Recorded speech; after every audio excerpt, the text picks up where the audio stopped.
And good morning, everyone.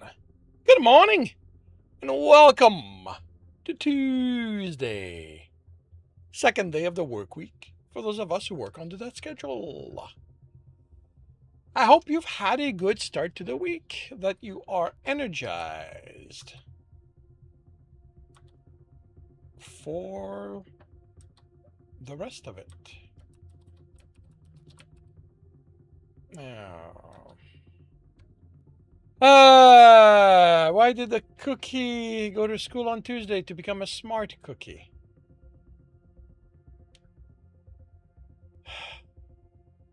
Not one of your best one, Darth. But yeah, I hope you have the energy for the rest of it. I survived my first day without coffee. I did feel tired for pretty much all of it. So there was an effect. But it's not like being tired is new to me.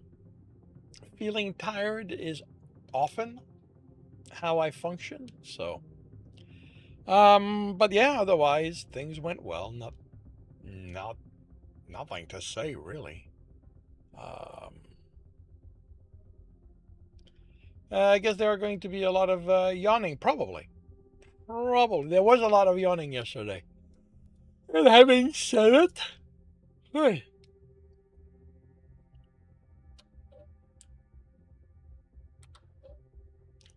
but yeah. Today it is a read and correct morning. So for those who are new to this, um, those are when I read a chapters from my books and correct them as I go. That is something I record. So while that's happening, I'll be ignoring the chat. Hope you don't yawn during it. Oh, I'm sure I will.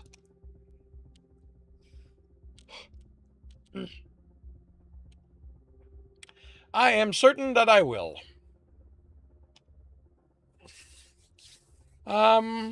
But yeah.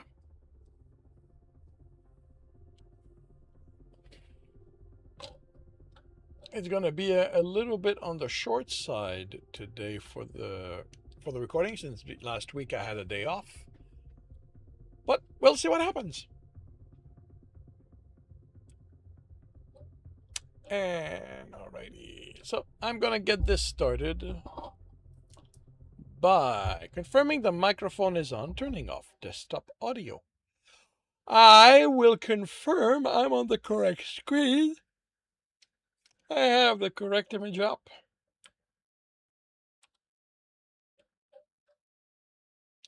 Let's actually set that up properly ahead of time.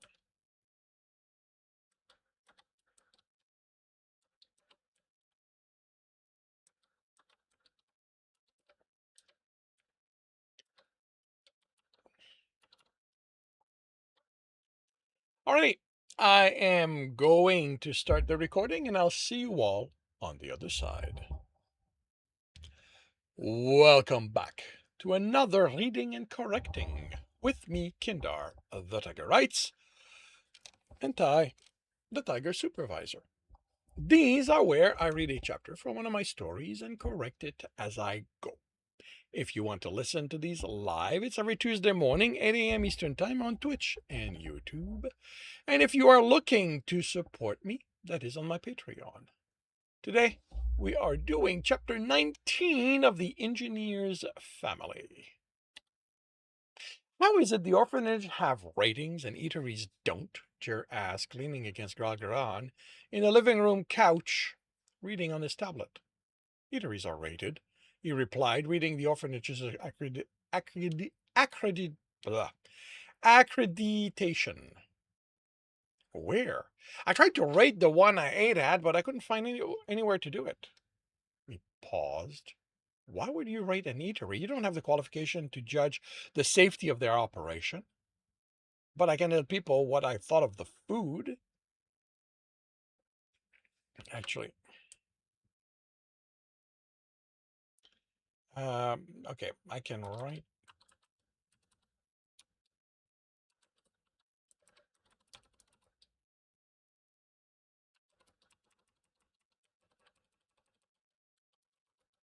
I can write something so people know what I thought of the food. Why would you do that? To help the eatery. The food was good and the cook wasn't scared of me. Just bring people there the next time you go. But it would be more efficient for them if all I needed to do was write about my experience where others see it. Uh, all I needed to do was write about my experience. He smiled and nuzzled the top of his heart's head. Are Earthers obsessed with making everything as efficient as they can be? No, not obsessed, but you have to admit it's kind of inconvenient to have to bring someone there for them to experience it too. I wouldn't be inconvenienced if you took me. It would be nice to try a place you enjoyed, and if one of them is in one of the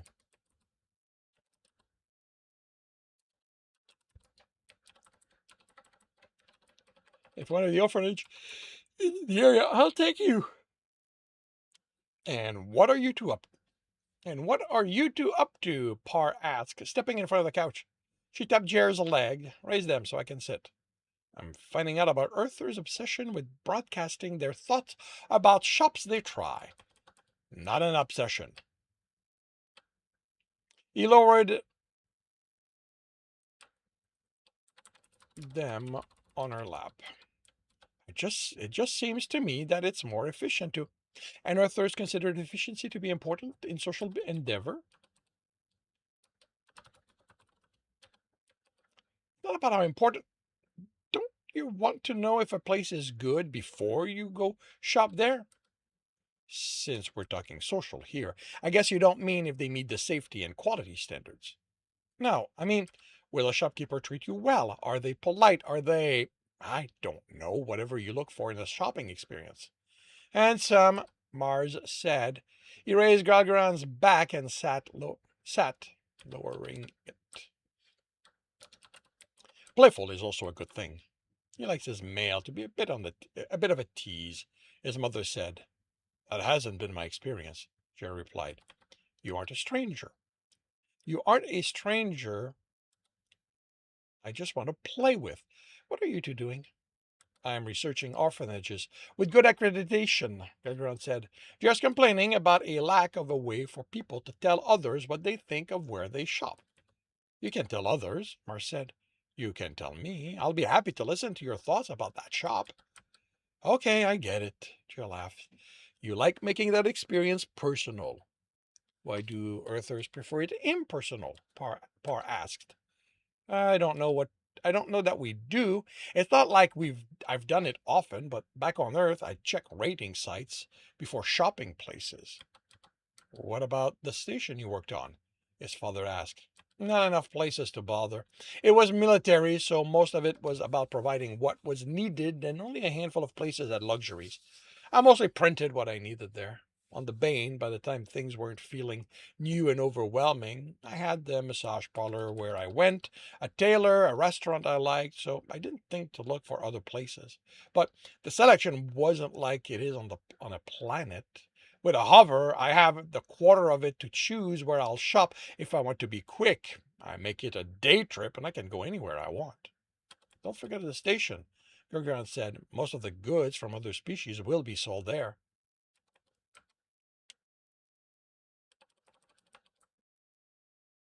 There.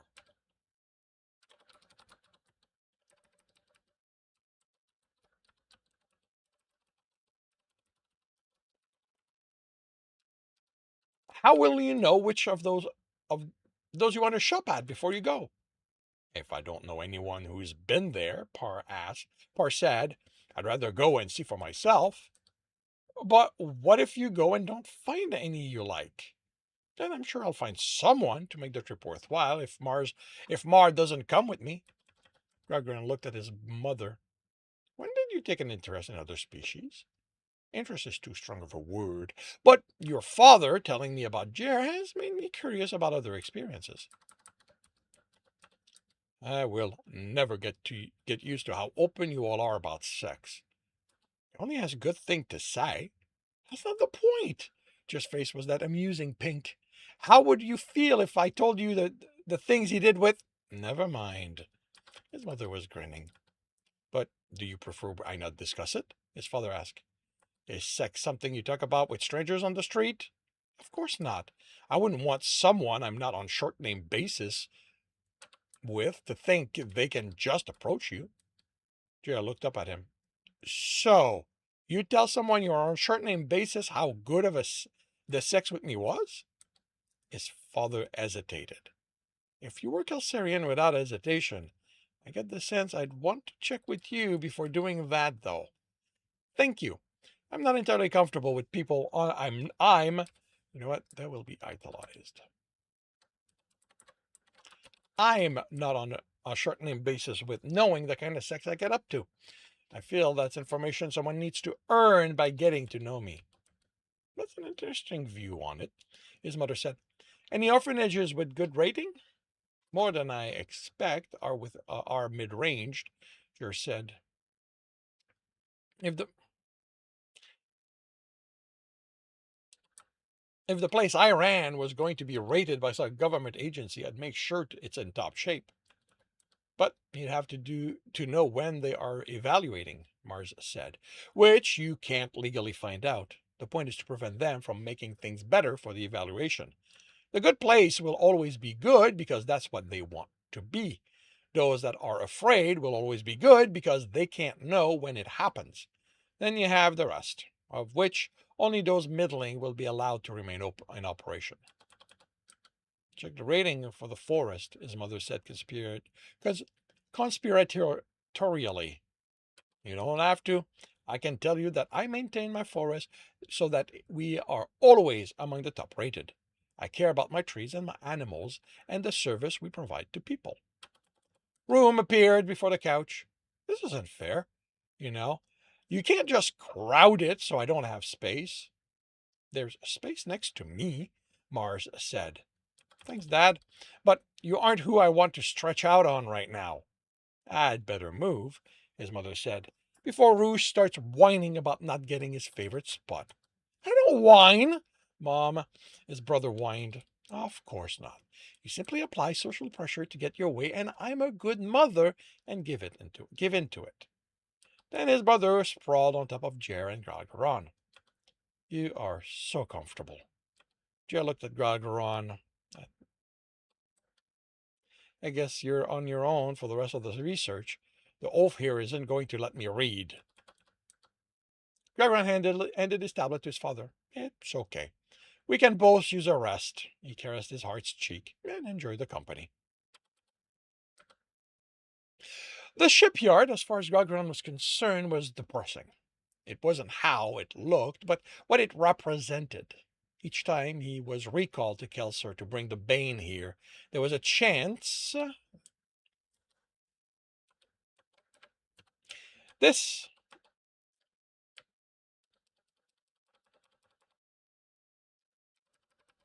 this was the time the leadership would find a way to take it from him. Even now, after escaping the attempt, the danger wasn't over.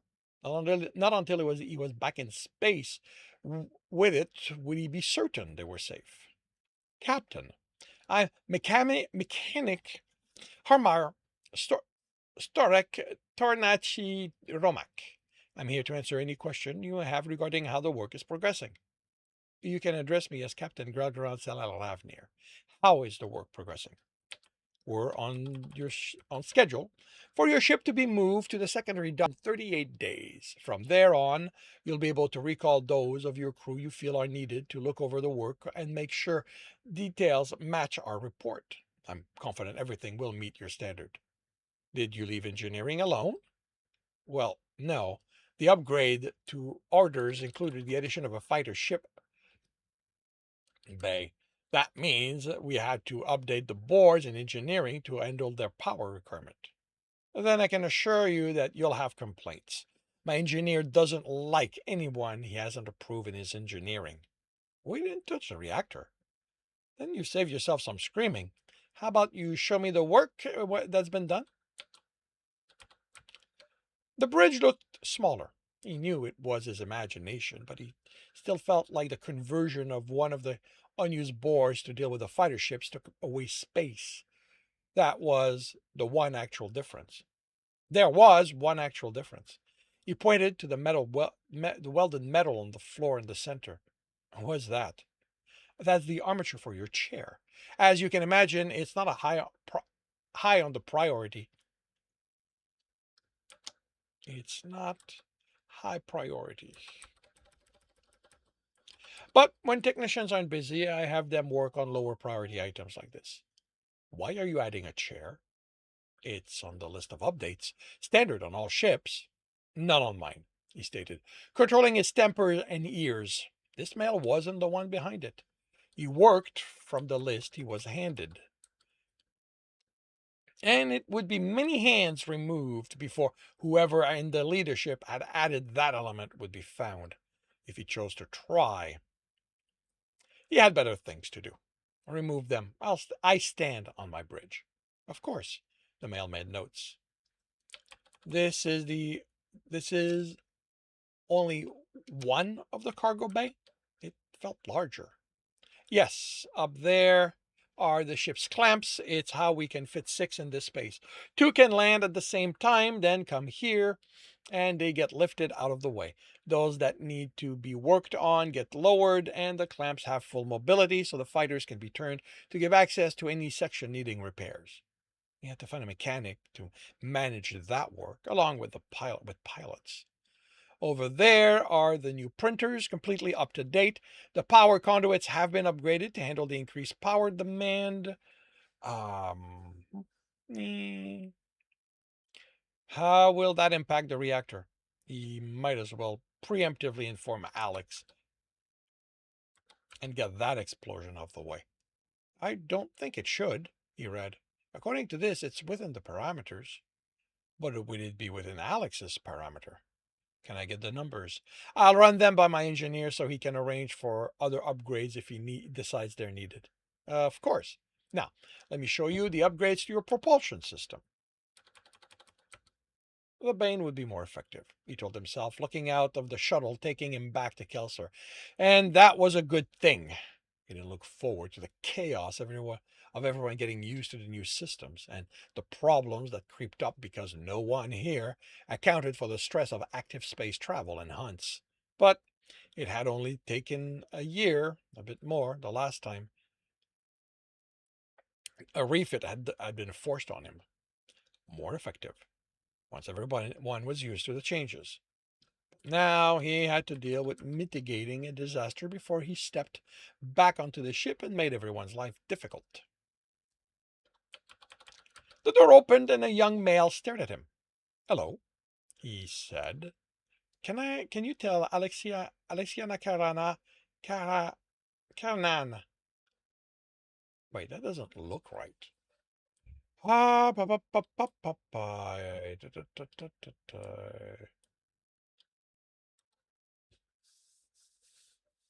Yeah, it's Karan. There's no double N. Double N.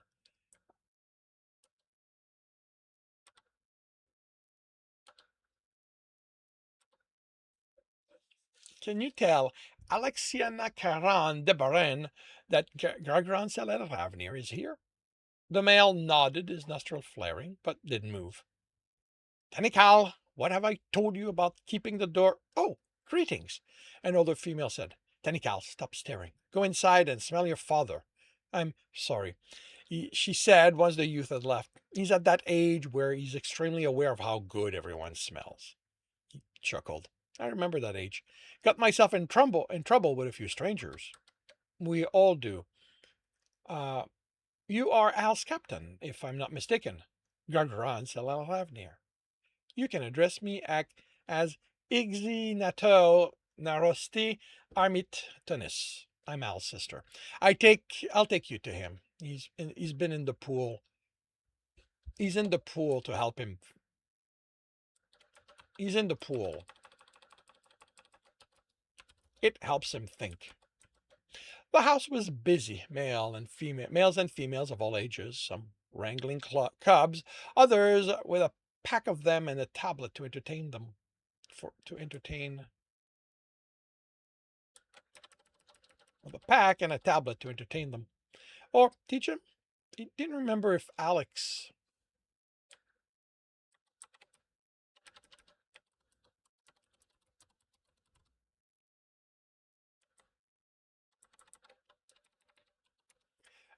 had talked about how his family dealt with teaching their cubs.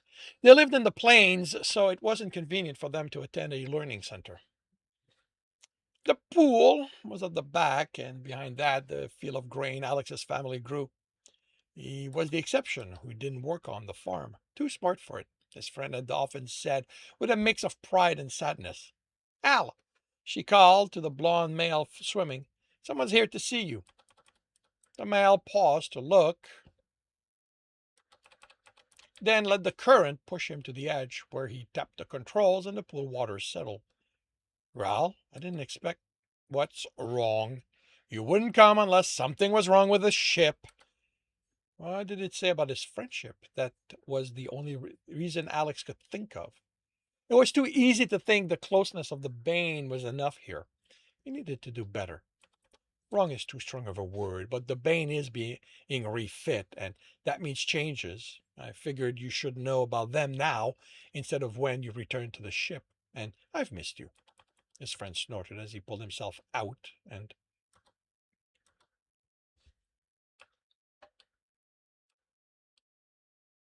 he admired his body. You're a bad liar. You know, you've barely thought about me. You've been too busy showing Jer this wonderful planet of ours and letting your brother do some seducing of your heart.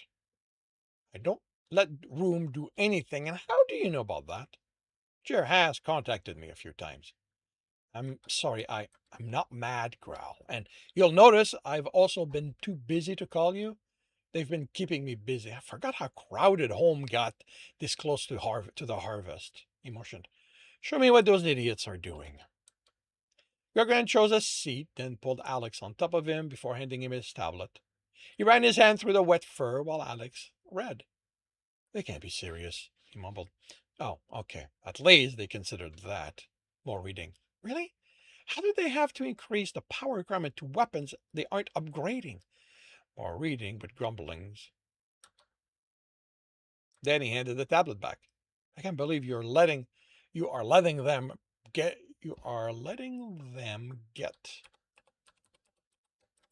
away with this. I'm just the captain. I don't get to tell the leadership what upgrades they can and can't do if I can't find a way to keep my ship out of the yard. I expected a stronger reaction. I'm home, in the arms of someone I enjoy. I'm not in a getting angry mood. The last time those idiots did something like this, Alex snapped, they screwed with my reactor, and I didn't find out until well after the ship was out of the yard, so I couldn't get them to fix everything they screwed up. Like you'd have let them do anything, and let them make things worse. He was quiet, then turned to face Gargaron. How about we leave the ship and those idiots up there for now? You're here. How about we enjoy each other's company? Gargaron rubbed his muzzle against Alex's. I'd like that. Are you sure this is okay? Jerk asked, adjusting the vest. I didn't really have this made to impress anyone. I don't want how I'm dressed to be the reason they turn us away. You look fine. He smiled, more than fine, and I like how the pants hugged your ass. That was the plan, which I don't know is appropriate for orphanages. He took his heart's hand. The cubs aren't going to care. It's more their caretaker I'm worried about. I trust they'll take the time to get you to shorten their names before they give in to that inviting ass of yours. He kept talking about his ass like that, Room said, leaning in the room's doorway, and you're going to have to go alone because I'm going to have Jer out of them and I'll be enjoying it. Not with being this presumptuous, you aren't, Cher said. Has anyone told you that? You're too forward sometimes? No, but then again, but then it might be because I have them in bed before they have the time to tell me no, and then, well, all I hear is yes, yes, give me more. I remember hearing you say something like that the last time you two had sex, Garen pointed out. I remember you saying something like that the last time you two had sex, Gregran pointed out. You have had sex with him, right? His brother said. I think it's happened a time or two, right? Jer said, and he chuckled. Then I don't want to hear anything about how much I want him. You're taking him away when you go back out there. I have to get as much as I can until then. And by the way, Jer, stop worrying. You're going to amaze them. You two are going to be great parents, and they are going to see it immediately. And that concludes chapter 19 of The Engineer's Family. If you are enjoying this, please leave a like. If you want to know when the next chapter will be up, subscribe and hit the bell. If you want to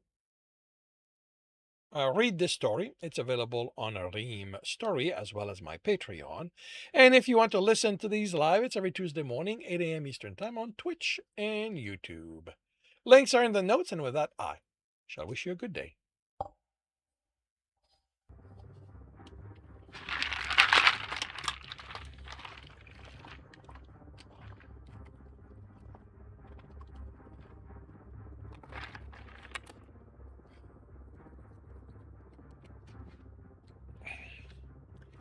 Over yesterday and today, the biggest change, the biggest thing that feels like it's different, um, without, since I'm not drinking coffee, is how dry my throat feels.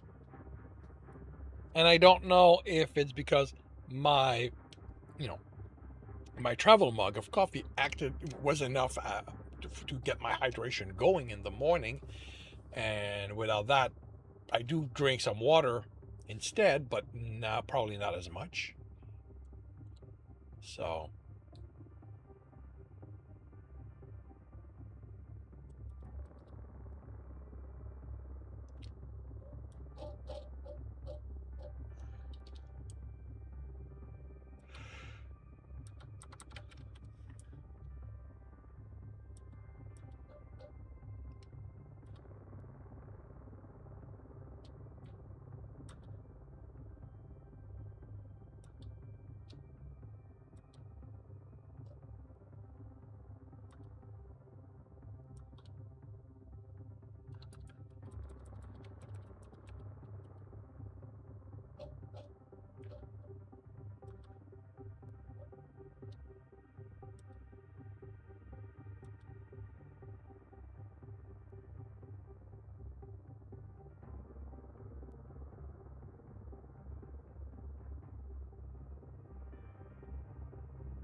okay, there you are.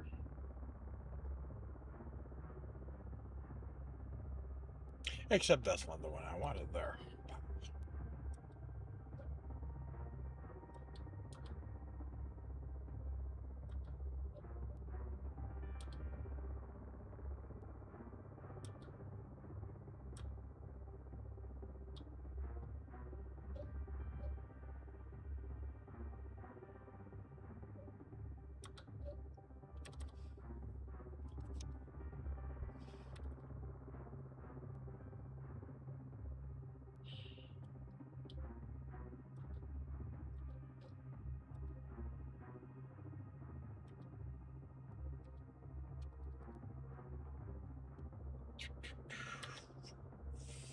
4 becomes 7.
Wait, did it already post?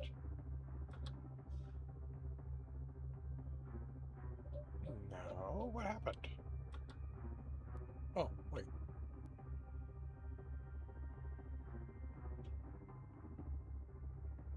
Oh, it did. It's just very slow on the uptake today.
Ba, ba, ba, ba, ba.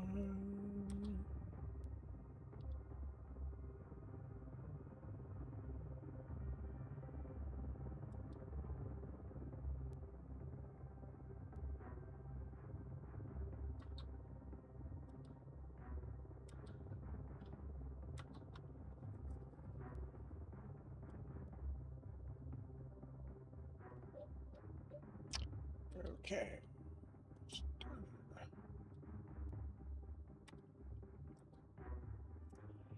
And I will start another one.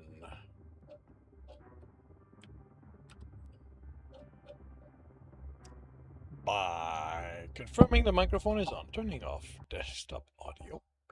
I will confirm I'm on the correct screen. I have the correct image up. I am starting the recording. And I will see you all on the other side. Welcome back to another reading and correct. Oh, wait a minute. This is how my mind is. I went correct screen, correct image up. And I did not see that there's no image up.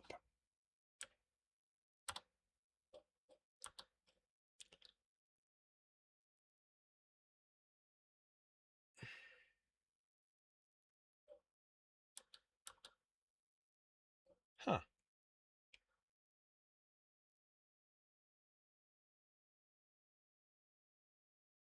That's interesting.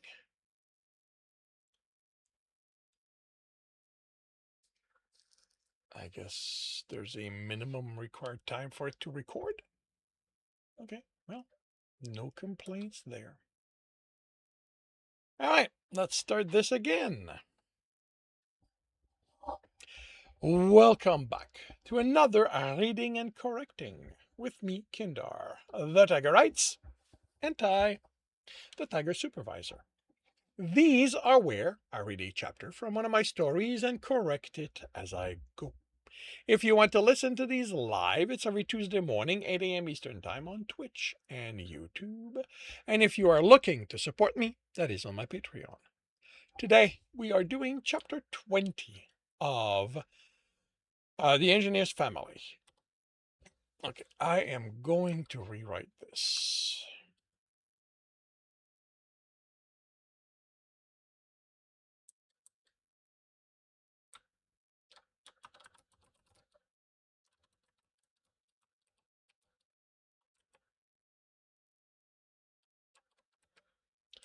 As with, question on buildings.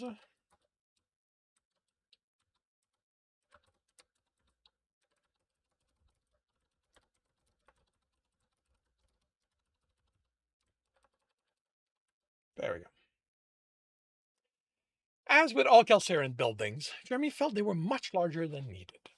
He couldn't decide if it was because they were on a planet in his mind, and to his mind it meant Earthen Standard, or if it was a species thing.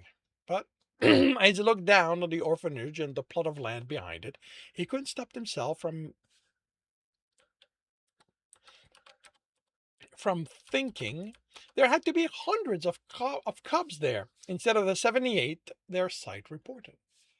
They were out. Some were outside running and playing. He couldn't make out detail, but he he liked that they weren't confined. All he had to go by when it came to orphanages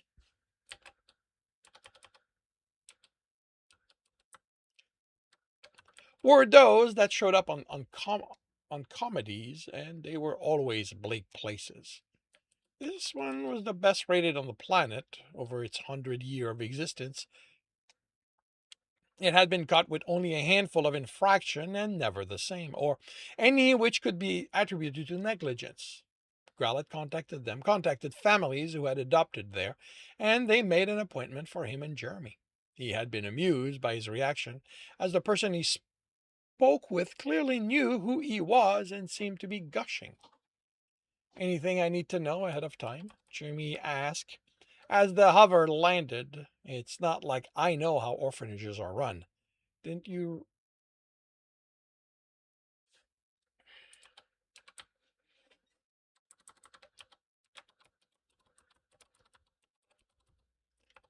It isn't like I know how orphanages are run, Grell replied. Didn't you read about them? You're the one who spoke with them, and there isn't as much as I thought. Nearly all the literature is about when they were established and what went into setting them up. Nothing about how the process of visiting and adopting goes. I know there's a lot of checks involved. She warned me about she warned me of that. So we have to be careful about getting too attached immediately. They'll have to vet us. You're the great Gralgaron Salahavnir. I'd hope that counts for most of it. I hope not, because that means they aren't being thorough in vetting the parents. They exited. Am I going to be a problem? Why would you be a problem? You know, alien. She knew about my heart, and I made sure she understood you aren't Kelsarian. The door opened before they reached the stairs leading to it, and a female hurried out. Alpha Gralgaron Salahavnir, it is. She trailed off, looking at Jeremy. It's an honor to have you and your heart here. Is there a problem? Garground demanded. No, of course not. She looked at Jim again. I'm sorry, I told you my art was Earther. My art is Earther. Yes, of course, but I thought he'd be bigger. I thought Earthers were bigger. Some are, Jeremy said, unsure if he should be amused at her presumption or appreciate that it was that what had surprised her that or appreciate that was what had surprised her and not his species. I mean the average for my species. I see. She shook herself. Welcome, Beta Jeremy Bradshaw. To you and your heart. It's an honor to have you here. Thank you. How may I address you? I am Administrator Karik Ershtari Tomila. If you'll follow me, I will show you our establishment. Then take you to the cubs. Feel free to ask whatever question you might have. How many cubs have been adopted? Jeremy asked as they entered. 3 over the last year. And the year before? 7. That seems low. I mean, it seems low to me. It's lower than we'd like. The politicians will have adverts on the channels encouraging families to adopt, but most already have a mother in mind for their cub, or the mate already has some, or, and it saddens me to admit this, they don't believe cubs should be helped. It, it's only recently that we've taken steps to look after those in need. 300 years doesn't sound all that recent when compared to when Turk Samian placed us on Kelser. It's but a speck. The younger generations are more open to the idea of adopting, but we have to wait until they are sufficiently established in their career before we will let them. She signed them in and had them scan their bracelet. This is the eatery. Meat is prepared daily. Diets are documented to ensure each cub gets what they need. We have staff. We have on-staff chryseric for those who are too young to feed themselves. How many can it accommodate?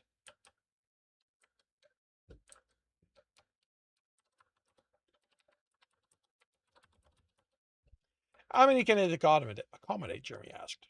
150 at one time. We've yet to approach those numbers. The whole institution houses slightly over that. The whole institution can house slightly over that. Where do your cubs come from? Ral asked. The region. We have contacts with the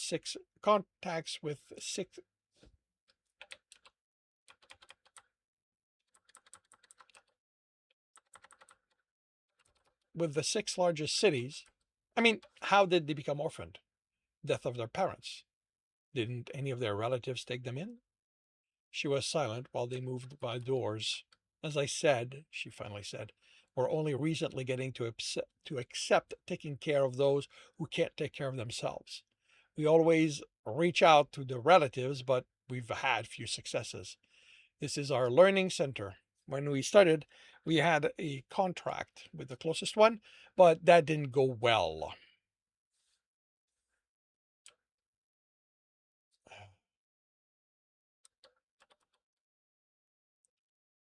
Okay, how do I clarify the why? My co-scriptor pointed out that it's not really clear why they're aggressive. Um,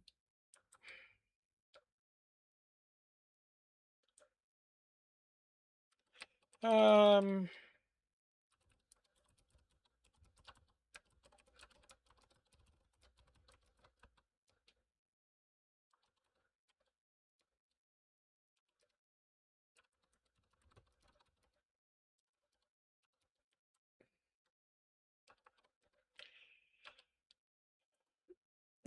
so let's see if that works. The Cubs there didn't take well to what they saw.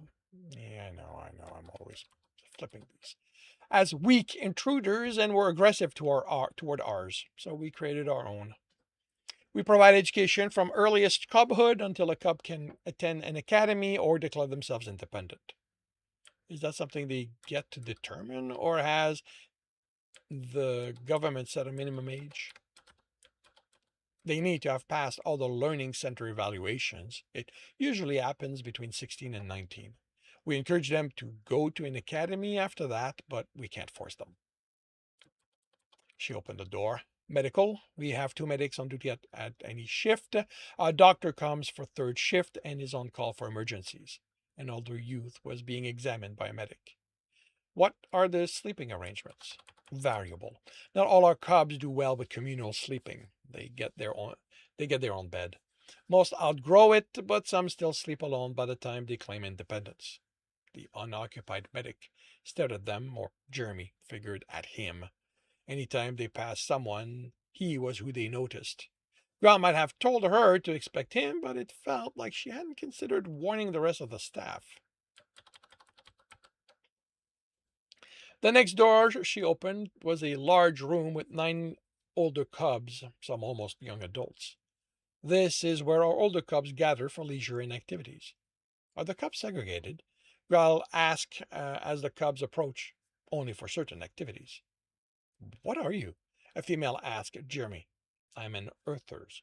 An earther. There with the lizard, a male said with disdain. I'm not. I'm with my heart. He took Gral's hand. The dislike fought with awe in the cub's face. She led them to another room. Are they restricted to the room? Jeremy asked. No, although they aren't given free rein. Each common room has a door leading outside, but if they want to go to one of the activity centers, they need to be escorted. We established that rule early after some of the cubs destroyed a room full of equipment. Why would they do that? That was in our early in our operation, before we understood the trauma that came with being orphaned. Now we have a counselor who speaks with each of the cubs when they arrive and will follow them if he feels it's necessary. So we no longer have those angry outbursts. The next room was busier, but with having more cubs and them being more active. Most of our current cubs are in this age group. Some age into it, but most were orphaned at this age. Those will usually be the most difficult ones. They're too young to understand the complexity of what brought them here, but old enough to be resentful. As soon as they entered, Eds turned in their way. Then cubs were around them, talking, asking to take them home. Jimmy was poked and prodded. If not for Iz and Gregorion's chuckle, the administrator's expression said she would have had word with the cubs about their behavior. If you'll come with me, we'll continue the tour, she said, and Jeremy turned to follow. And as Jeremy turned to follow, he noticed a young male seated on the floor. He wasn't the only one who hadn't reacted to their presence, but the others were busy with their tablet. This one looked down at toys, a hover, he thought, and blocks. As someone urged the cubs back to their activities, he approached the male. Jeremy hadn't interacted with enough cubs to know how to tell age. He looked in the mid-range for those in the room. He ignored Jeremy.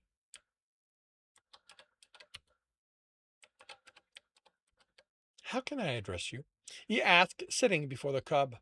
The hover was on its side. The block seemed to be deliberately placed to one side. To one side, the cub looked up, and Jeremy's breath caught at the familiar emptiness in those gray eyes. He swallowed the memory of his reflection as he struggled through the motion of university. Those eyes looking back at him back at the utter hopelessness of his future. Nothing about the options he'd been presented meant anything. It wasn't until Dr. Armand's letter that life would return to them. Hope that he could escape that feeling of imprisonment he lived under. What do you think you're doing? A female demanded. How can I address him? I ask, what do you think you're doing? He glanced at her, and the anger in the angle of her ears caught him by surprise. He realized Gral and the administrator weren't there. The immediate urge was to rejoin them, but that meant leaving, abandoning this cub. How can I address him? He asked, keeping his tone neutral. You need to go.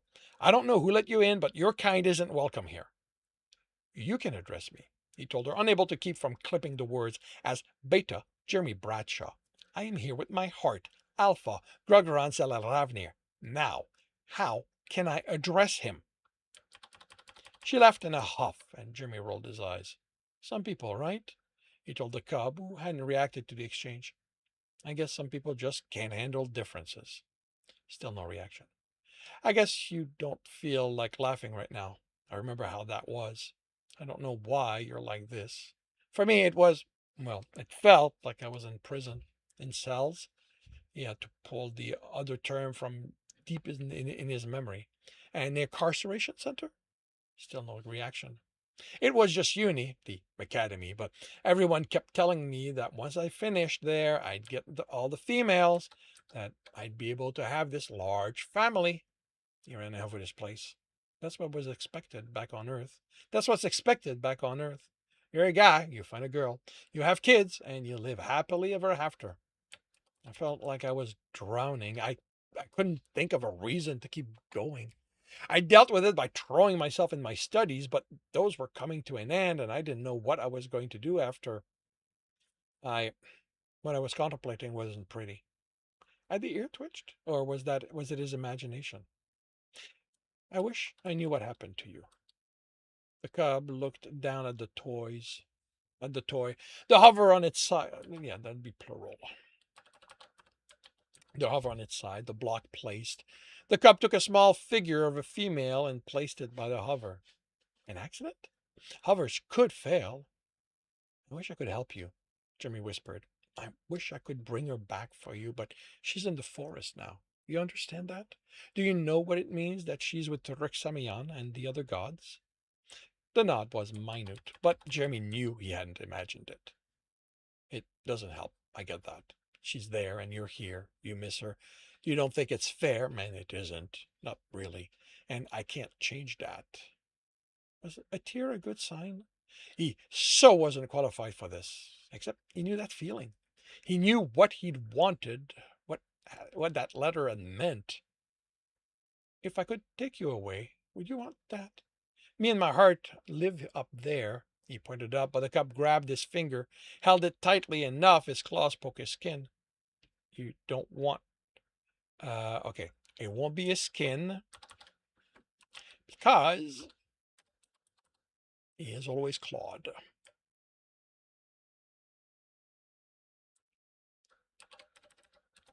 Poked the glove. You don't want to go up. You don't want to go out there? The cub nodded. Did that mean he didn't want to or wanted to? He wasn't letting go or pushing away. Would you want to come with me? Another minute nod. Let go of him, a male ordered. At a glance, he might be taller than Growl, muscular, dressed casually, so one of the staff here. Had she found the biggest, strongest male she could to deal with him? How can I address him? Jeremy asked. The male put a hand on his shoulder and squeezed. Don't force me to throw you out. His hunter training ensured that didn't intimidate him. You'll have to let go of my finger, he told the cub, who gave a minute shake of the head. It's okay. I'm not going anywhere. I'm just going to have a talk with this male. Not the word he wanted to use, but he wasn't subjecting the cub to it. The small hand reluctantly opened. I will be right back, he told the cub before standing. Now, you're going to lower your voice, Jimmy said at a normal level. You're scaring the cubs. The male looked around and his ears folded back. The cubs had retreated in groups and were holding each other. They were the only adults present, and they weren't being a calming presence. You're coming with me, the male whispered. Don't make me use violence. I'll accompany you to the other side of the door so we can talk. You try anything else and you'll see what happens. At the door, Jimmy looked over his shoulder, but the cub was looking at the hover again. He stopped once the door closed. When the man pulled, Jimmy slammed him against the wall. Against the wall, arm pressing on his throat, too high to be able to leverage much pressure, but by the male's panic reaction, he didn't realize that. Jer, what are you doing? I'm seriously considering how I'm going to go about teaching this male what happens to those who get in my way. Beta, stand down and explain yourself. Jimmy stepped back. He's keeping me from rescuing a cub. He faced his alpha and saw the infant in his arm, and his stomach dropped. That concludes chapter 20 of The Engineer's Family. If you are enjoying this, please leave a like. If you want to know when the next chapter will be up, subscribe and hit the bell. More. If you want to read this story, it is available on Ream Story and my Patreon. And if you are looking to listen to these live, it's every Tuesday morning, 8 a.m. Eastern Time on Twitch and YouTube. Links are in the notes, and with that, I shall wish you a good day.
Hey, Darth.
Alrighty. I'm gonna start another one by confirming microphone is on. Turning off desktop audio. I am on the correct screen. I have the correct image up. I am starting the recording, and I'll see you all on the other side. Welcome back to another Reading and Correcting with me, Kindar, the Tiger Writes, and I, the Tiger Supervisor. These are where I read a chapter from one of my stories and correct it as I go. If you want to listen to these live, it's every Tuesday morning, 8 a.m. Eastern Time on Twitch and YouTube. And if you are looking to support me, that is on my Patreon. Today we are doing the September 3rd chapter for Le Démoniste. Cedric looked at the assembled class through the wall, his spell rendered transparent. No, actually, you know what? To him. Because, you know what? Spell. Let him see. 22 out of 300. That surprised the others, but not him. Without training, much of what practitioners of the craft could do came across as not being magic. You didn't have to volunteer, Bryce said, his deep voice carrying the slight Polynesian accent that marked the native Hawaiian language of the people whose form he preferred. And leave them to whatever hack Tracy manages to find, he replied in French, and not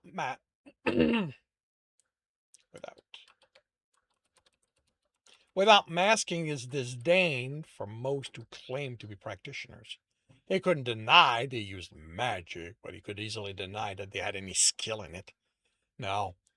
If they will have a chance to succeed, they need the proper education only I can provide. Bryce chuckled.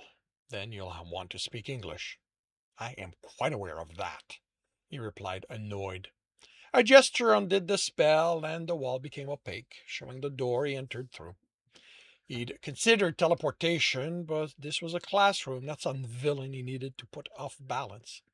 That would happen enough as he shattered these young people's illusions about who they were and what they were capable of. I need to do something, Philip. Philip. Do I have Philip in here? Oh. Bonjour. Bryce cleared his throat as he took position in a corner by the door, and it seemed to become darker. My name is Cedric Levert.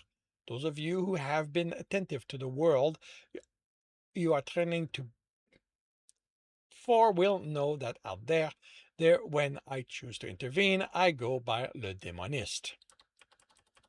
That finally got them to pull their gaze away from the massive Samoan man nearly disappearing in the shadows and to him. Larger men always drew more attention than his diminutive stature, or maybe it was that his dwarfism made normal-sized people uncomfortable. He'd never cared enough to bother investigating. You are here because your powers derive from the mystical arts. How he hated that term, but it was the one they were familiar with. No, you did not imagine the quotation. Magic is as much of an art as baking is. That is to say that only those who have no understanding of what they are doing believe there is anything artful to the endeavor. Enough looked down at his statement. It confirmed just how ill-informed even those who understood they practiced the craft were. Magic is as rigorous a discipline as science, even if it thinks of what we do as nothing more than an art form. He smiled. Refer to my previous statement for my opinion on that. He ignored the confused expression and raised hands. Science will tell you that the art of magic is one where you tap into some unknown energy. Dark energy is the darling of the day, and through drawing on that, you accomplish feats defying explanation simply because you want it, he snorted. If wanting was what was required for our craft, this world would have been destroyed centuries ago. I will get to you, Miss Austen. You can put You can stop waving your arm. I am not some pet you can call to the attention of. The blush was barely noticeable on her brown skin, but her body language said he'd made his point.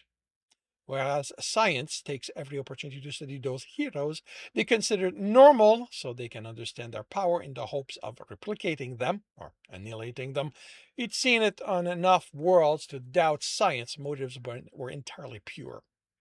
Those of us with mystical affinities, then they ignore because what is the point of studying art? He looked them over, noting those who looked bored. If you don't intend on taking this class seriously, I suggest you leave the program because I will fail you. He looked at the young woman on the second row of 5. Now you can ask your question, Miss Austen. I, she looked around uncertainly. I don't know why I'm here. I mean, I do illusions, not magic. And please don't bring up Copperfield. You have no idea how tired I am of being compared to him anytime I mention doing illusions. You do not have to concern yourself with me bringing that hack, Miss Austen. That would be a comma. As for why you are here, it is to disabuse you of the garbage science has taught you. You are a practitioner of the craft. No, I just make illusions. A standing copy of herself appeared at the bottom of the bleachers. See? And how did you create that illusion? While the replication was perfect, the casting was so sloppy Cedric saw the magic holding it together without trying to. I don't know. She looked embarrassed. I just do it. He nodded. And therein lays your weakness. He barely needed to apply his will, and a wave of the hand that matched the unraveling of the illusion was purely for show. Was pure show. And why I could do this. I understand how you created it, and I have mastery over that method, among many others. In this case, in this class, you will explore them. You will discover which one you have an affinity for. You will train it, and you will learn to restrain it. A young man who contradicted every Hollywood stereotype as to who performed magic raised his hand. Anyone looking would think him one of the strong men. Not that Hollywood was correct in its stereotype of them either. Yes, Mr. Woodward. Why do you just restrain? I mean, we're going to be fighting people who aren't going to use it, so why should we? Have you not heard of Jacksonville? Cedric asked. Well, yes, but everyone knows that's some villain controlling them. Silence! He snapped as everyone started speaking. The power he added to the word forced them to hear it, and then they slowly quieted. I am not of those who claims to see the past. Magic, when applied that way, requires a level of skill I have never bothered learning. This may indicate a flaw in my thinking, but I have seen enough of the past firsthand. I have no desire to visit pasts I have not experienced. What I can say is that everyone within the hero community able to investigate the incident, as did the government, did so, and no evidence of outside influence was found. But that just means they hid it better. They hid it better, doesn't it? The young man looked for support he didn't get. While that is possible, Jacksonville remains an example of what unchecked power can do, and magic is far more susceptible to be unchecked than any other type. But no one here would let themselves lose control like that, would they? Would we? This time, most of the class nodded their agreement. He stifled a sigh. Oh, the arrogance of youth. They needed another example of what unrestrained magic could accomplish, something on a much grander scale. Bryce, if you will attend me, I believe a class trip is in order. A field trip. A field trip is in order. He had the place in mind already. Even in the vastness of outer dimensions, there were only a few examples of the scale of danger magic could represent. Aren't you supposed to clear those with the dean? Bryce asked, stepping behind him. We won't be gone long enough for it to matter. He replied dismissively. Students, stand behind Bryce and do not wander. Where I am taking you contains danger you cannot imagine. Shattering the dimensional barrier was easy. So many would-be summoners had forced him to close their mishaps. He wished it were more difficult. Gently creating an incision between the here and elsewhere, that required power and skill. It was why so few summoners bothered. He gathered his will and envisioned the circle. Others needed to draw it before imbuing it with power, but he was the master of this craft for a reason. He checked the symbols would take him where he desired. He had a great number of adventures in his youth because of an error in one of them, and not all of them had ended with him making a friend like Bryce. The student gasped as it became visible in the air with the power he fed it. Are we going to learn to do that? A young man asked in awe. Certainly not in your first year, Strick answered, and not unless those who graduate in the next year showed it the respect the craft demands. For a flourish, he snapped his fingers and a green line appeared in the center of the circle. He used his cane to widen it as if it was a curtain. Bryce, if you will. Single line, his massive companion said. Follow me. You wander off and we're leaving you there when we leave. Cedric raised an eyebrow, and his friend smirked. Then he walked, and the students followed with a varying degree of uncertainty. He noted those who lacked it entirely. They would be problems if he couldn't teach them proper respect. Surprisingly, Mr. Woodward did show uncertainty. Wherever his bravado had come from, it no longer fed him. Cedric crossed last and considered making this side of the circle vanish from their sight, then realized the added stress would detract from the lesson he wanted to teach. So, to make sure the student wouldn't worry about their return, he planted his cane in the ground as if it held the dimensional curtain open. It did no such thing, but hacks like Copperfield had gotten one thing right. Most of the time, presentation was the most important part of the craft. You know what? I'm going to remove that. One thing right. Presentation was the most important part of the craft. Look around, student, he said, stepping through them, and marvel. The world was bleak. The sky, the blood red of a beautiful sunset, but without a sun present to cast it. The clouds, the gray of the ash they were made of. Skeletons of building were all that remained of the city, the society that had existed here. What had happened wasn't Cedric's fault, but his inability to help them once it had started weighed on him. It reminded him why he couldn't allow himself to use the totality of his power, why he had to keep anyone on Earth from doing the same. What happened? Mr. Woodward asked quietly. Magic happened, Cedric said, turning to face them. The people here were not entirely unlike you, full of curiosity, filled with recklessness. The one difference is that where science rules your world, magic was theirs. So this is what, them going to war? A young woman asked. No, Miss Strickland. This is not the result of any conflict. This is the result of uncontrolled curiosity, unrestrained use of magic, not to dominate, not to fight, but to understand, to experiment, to better themselves. He sighed. If you need an equivalent from your world, from science, to understand why you are also dangerous, think of magic as the power of the atom. Each and every one of you has the power to unleash an atom bomb if you are not extremely careful. And unlike science splitting of the atom, once unleashed on that level, magic cannot be brought to heel. Once unleashed, he did a slow wave of the hand around them. This is the result. Professor, a young man said, voice trembling, if it's that dangerous, how come it hasn't happened on Earth? My Gram said that when she was young, a lot more people did magic. Cedric smiled. Charlotte was correct, Mr. Price. The man startled. I'm old. I am older than I look. Not ancient, but yes, I met your grandmother. Your lineage is why you are here. And the answer to your question is twofold. One, Rather simple. The 1970s was an age of peace and what they thought of as innocence. The magic they did as part of their dances and celebration was small, simple. It required a group to accomplish.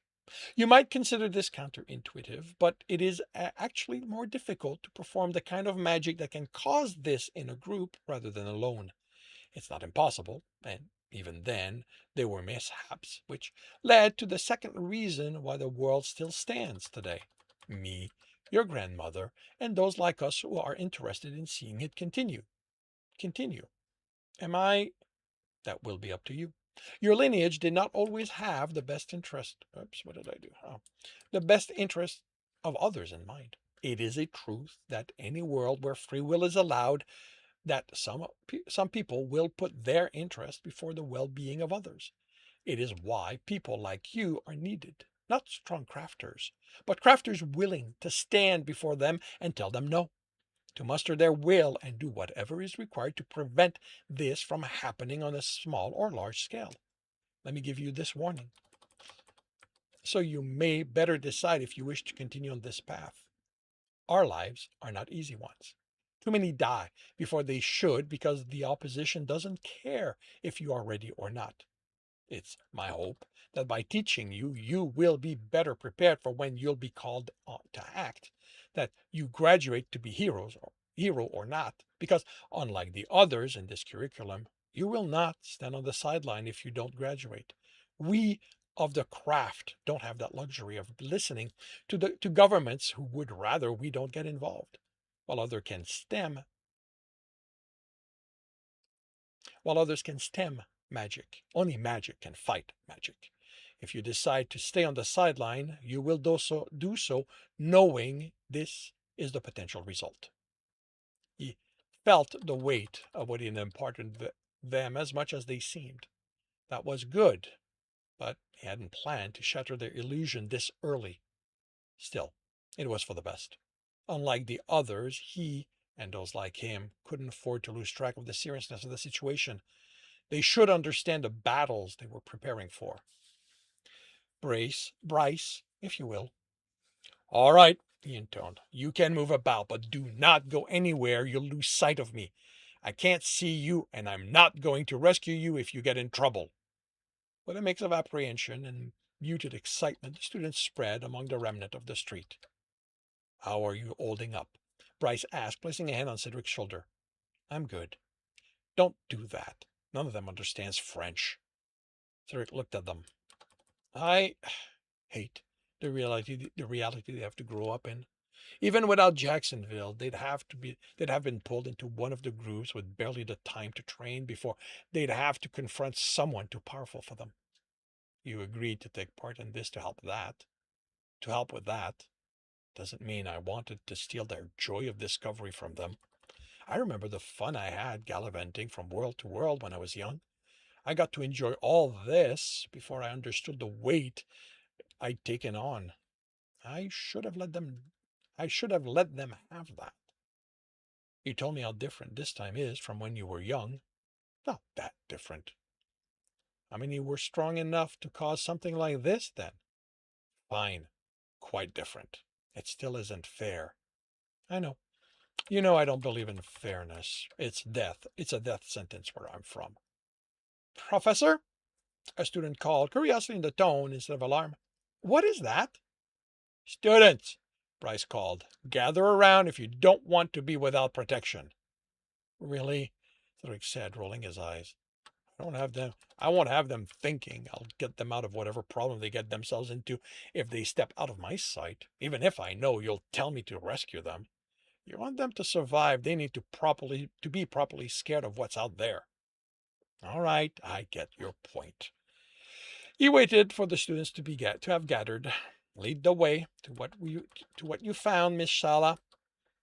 Remain with us, students. Don't touch anything. Around the destroyed building, she pointed something at Cedric hadn't expected to have survived on this world. The crystal was spherical and intact. Hmm.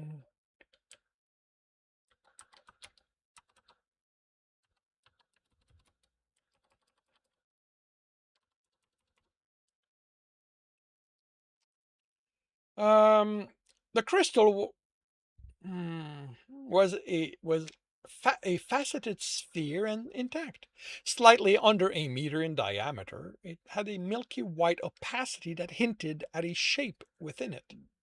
An application of his will and a mental incantation surrounded it with colored bands. Magical, he said, studying the colors. Not local. That's all wrong to have come into being here. He took he took blue the blue band and pulled simple rows over it. No indication where this magic is from. Bryce, if you will. His companion touched the crystal and immediately took his hand off, shaking it as if too hot.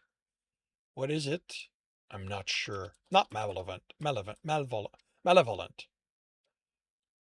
Cedric chuckled. Evil wouldn't cause Bryce to pull his hand.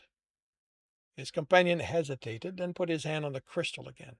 The strain was evident on his face, and his clothing bulged, an indication of how much of his focus keeping it there required. Bryce, let go, he ordered, and his companion stepped away, shaking his hand with enough vigor Cedric expected to see smoke.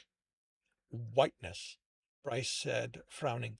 Purity, he shuddered. Innocence. That would explain the revulsion. Whatever that is, it isn't natural, his companion said in French. Cedric nodded. Innocence didn't mean safe, but unlike Bryce, he wasn't wired to think it meant danger either. Bryce's world was one where good and bad didn't line up the way it did on Earth. Very few worlds lined up exactly the same when it came to that. It was what made exploring them so exciting. But innocence meant a form of life. How it had ended up here, he doubted he'd be able to find out. He looked at the bands. Its travel before arriving had been through so many different magics. The one that made it might as well be lost. He straightened, a smile coming unbidden. Students, you get to witness one of the wonders of magic, the unknown. I don't know what that is. Bryce doesn't either. The statement, along with his companion's reaction, caused many among his students to look at him speculatively. They'd believe him nothing more than a human, big and handsome if their taste went in that direction, but still more like them than anything else. Now, they were no longer sure. Even if they'd missed how his clothing had trouble containing his form while this happened, they now knew him to be connected to magic. And that, if they were even slightly adventurous, made Bryce interesting.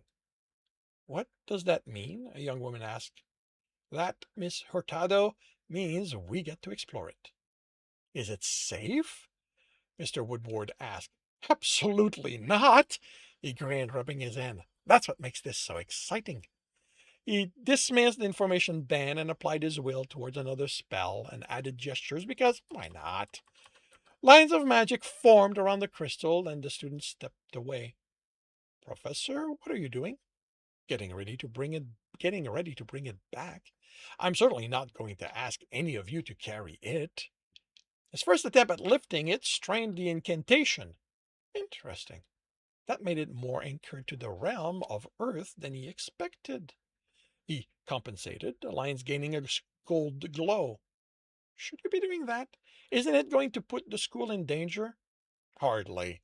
I'm casting a containment spell over it as well as a levitation one. I'll hold it into a containment chamber where we will be able to study it.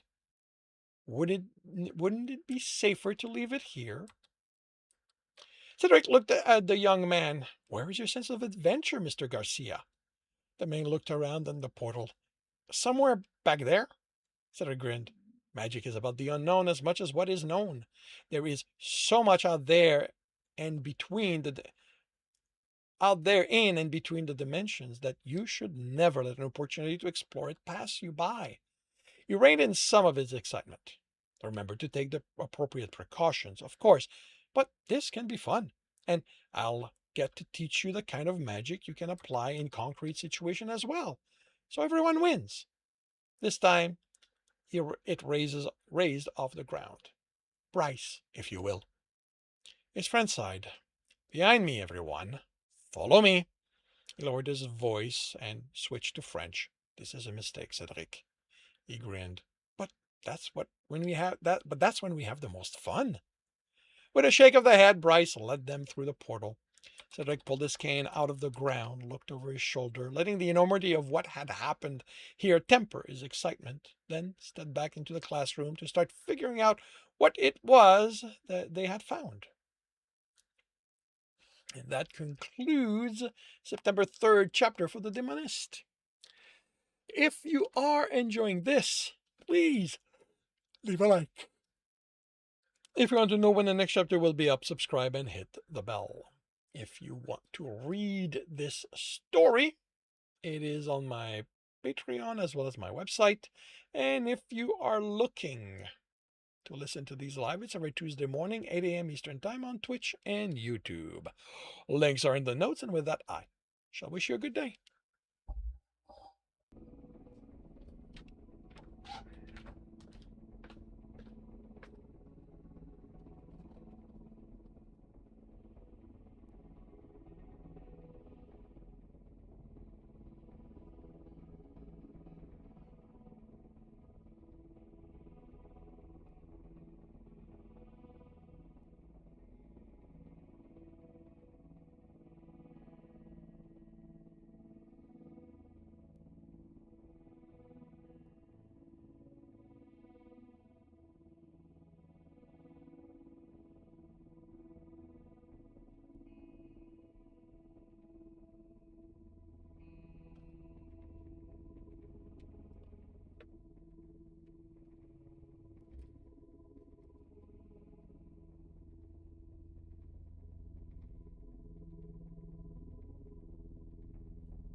Is that correct?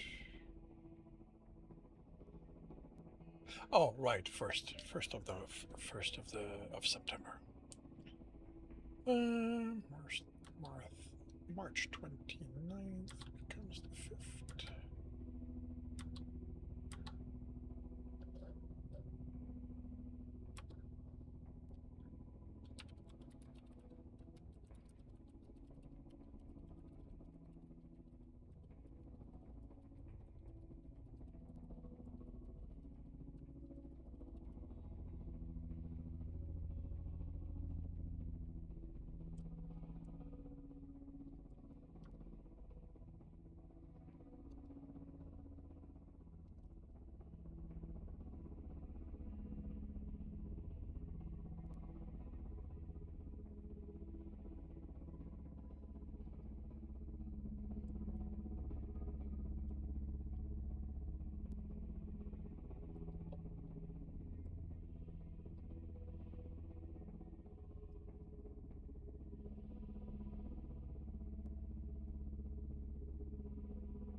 Forgot to close that again.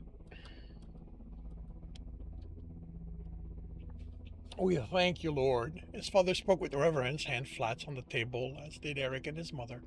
For the ground under our feet, which you keep steady, the sky over our head, which you keep clear, the warmth in our heart that you encourage, the water in our cups, with which you parch our thirst, and my wife's amazing cooking. That part wasn't in the prayer, but Eric had been 11 when he found that out. He began raising his hand, but his father took a breath, his eyes still downcast. And if you could see it in your heart to give the lightnings a break, I'd really appreciate it. Herbert, his mother admonished him. This is the meal prayer, not one for your personal agenda. His dad shrugged. As far as I can tell, he isn't listening to me any other time, so I might as well try here.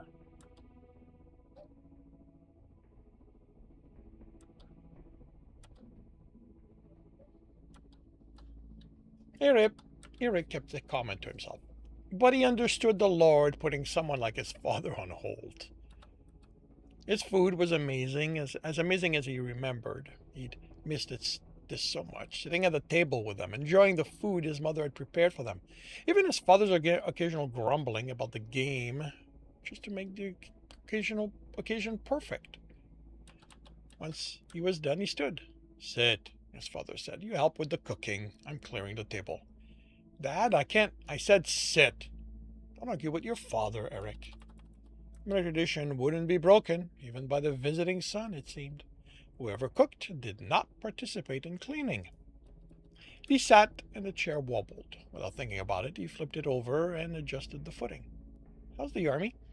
Is the, she looked for a word, conflict resolved? War isn't a dirty word, Mom. It's just what it is. But yes, it's done. The Esmerites have laid down arms. From what I heard, the Builder Division came up with something that scared them into agreeing to peace. Felt good to say that. For so long, it had looked like the war would just go on. I am so glad you were able to avoid being drafted into that part of the army. Eric opened his mouth to agree, but something was wrong about what his mother had said. Hadn't he? What's wrong, honey? He shook himself. Nothing. Sorry. I guess my mind wandered. Yeah, it's good I managed to avoid that. The Builder Division isn't a good place for builders. She nodded. Just happy it's over. Fighting shouldn't be the way to resolve our problems. We should be helping each other. Don't you agree, Eric? Maybe, his father said, returning with a cloth and wiping the table. The look his mother gave him shocked Eric. Anger. But it was gone so fast he wasn't even sure he'd seen it. But even the Lord isn't above fighting when it comes to protecting us. Do you think the city would be standing if he'd let the Black Bull walk over him? But the thing to remember, she said the tone of a school teacher correcting a student while trying not to point out his answer had been stupid, is that he always tried to help first. The Lord wants to help, and we should follow his example. And fight when it's required, his father added, which caused his mother to close her eyes. His father stiffened and returned to the kitchen. That's what's the army for, Mom, Eric said. The politicians try to find peaceful solution, but if the other side won't listen, we need to take action. His father returned and snorted. Politicians don't work all that hard at.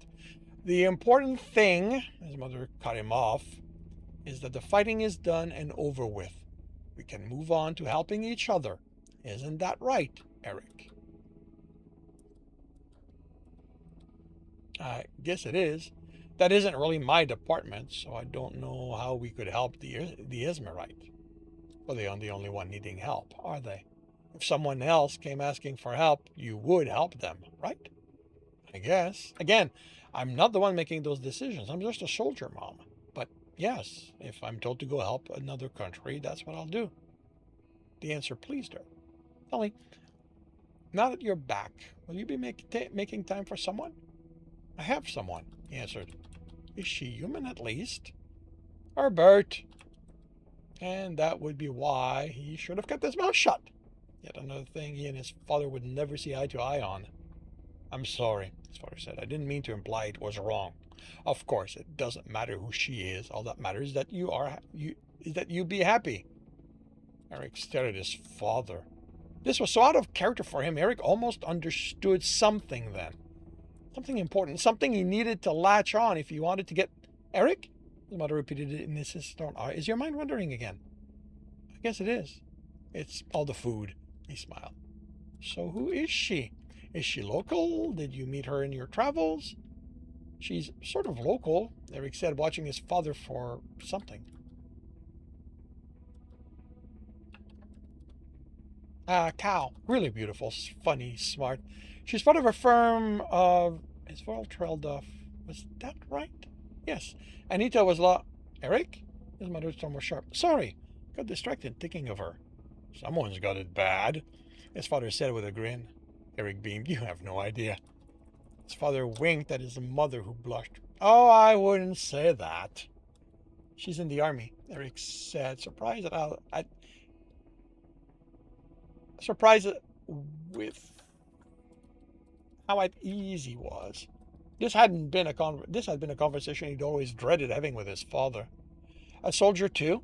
His mother asked. Yes, but there were rules in the army preventing soldiers from forming relationships among each others. His father said, well, we're careful and we're waiting until our tour is over to make it official. She told her father. Eric grinned. Oh, she did. That was an interesting conversation to watch. Her father had been livid. Eric hadn't wanted to be there. Had pointed out his presence would make things more tense, but Anita is a grown woman. She doesn't let her father dictate who she can and can't date. Something was wrong. His mother said something, called his name, but he forced himself to ignore her. This was too important. Anita wasn't in the army. So why had he said that? Because it was her father he'd met, who had been pissed his daughter was going out with a human. He'd thought it would have been the exact same reaction his own father would have if he'd been in a position to introduce them. But they had been talking about the army, and Anita hadn't been in the army. She hadn't been alive back then.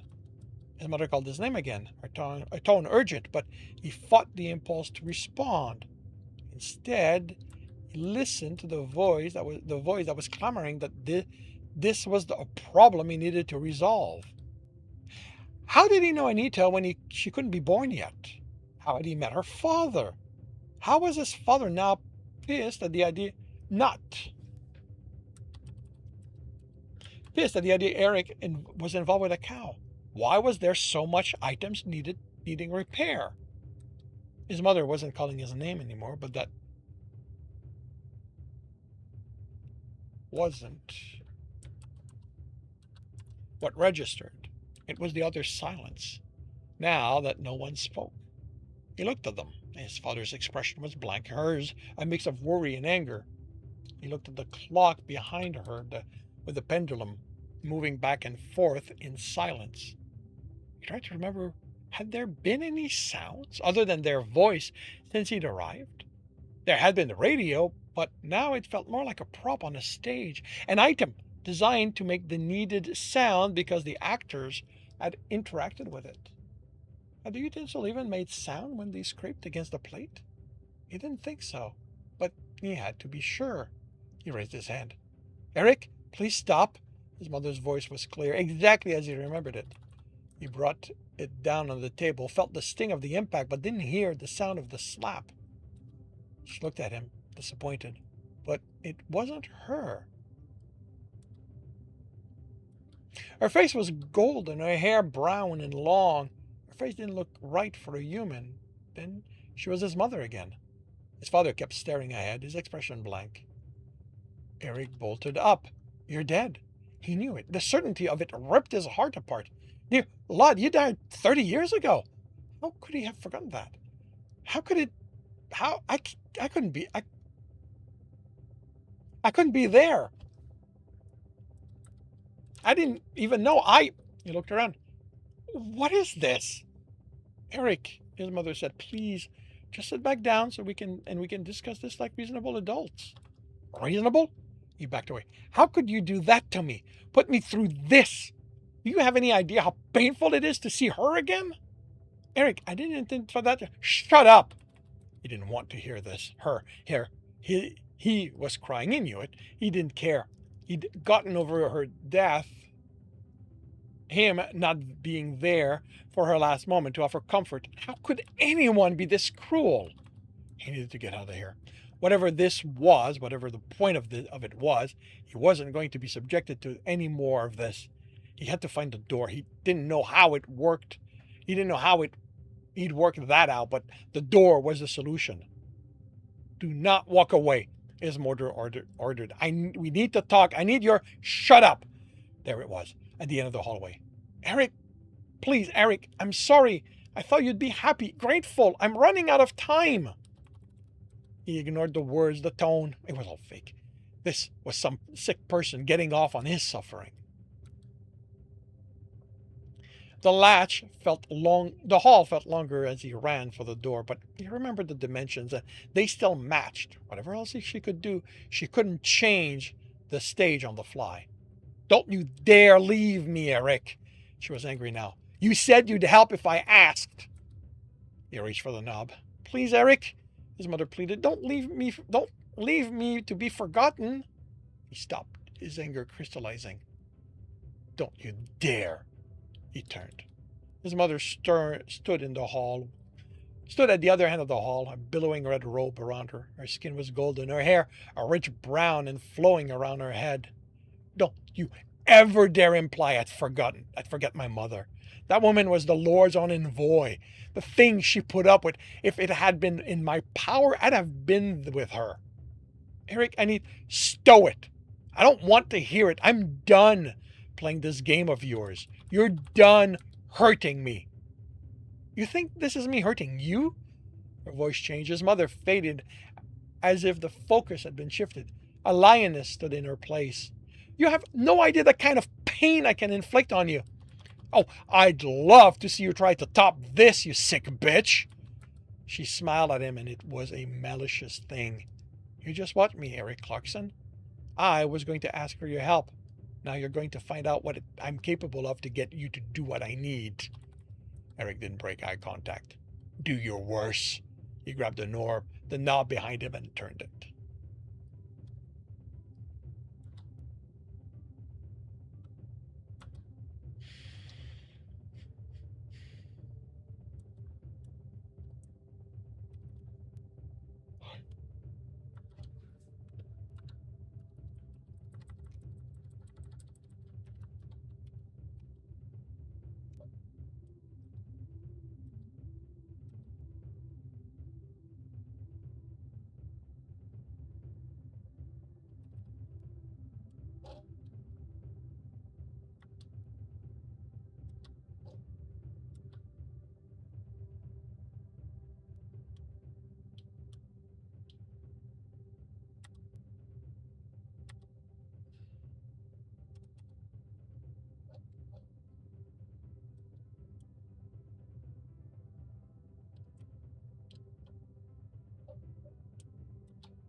Hey, Alfie.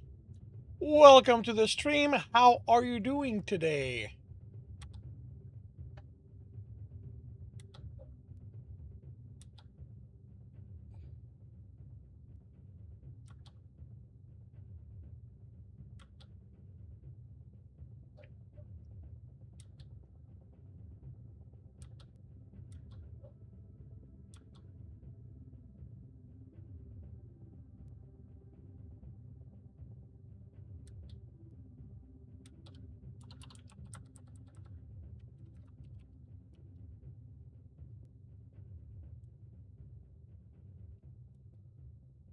You are good. You are editing your book. Very cool.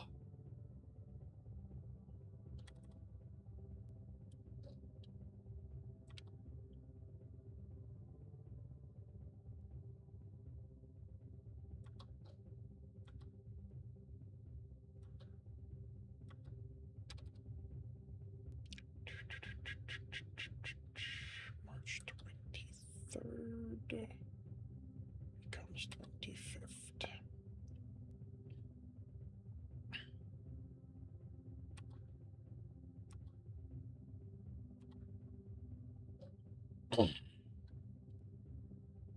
And how is the editing going?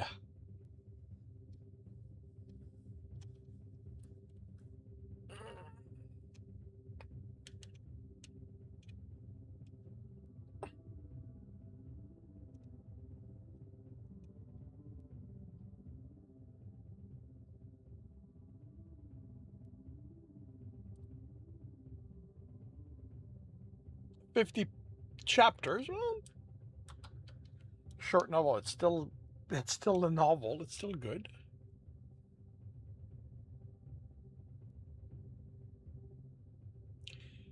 Working on chapter 2. Cool.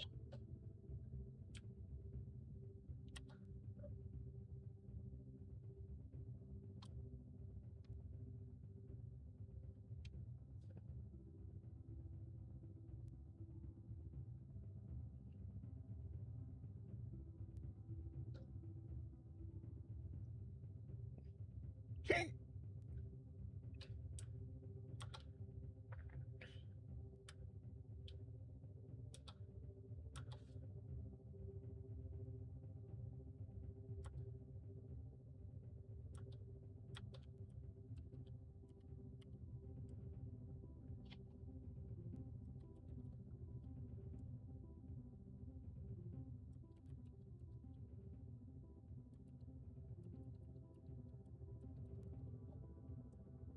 I'll be right back.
Somehow your goddess named Salara became Salana halfway through. Yeah. Yeah, I've had that happen. I've had characters' names shift as the story progressed.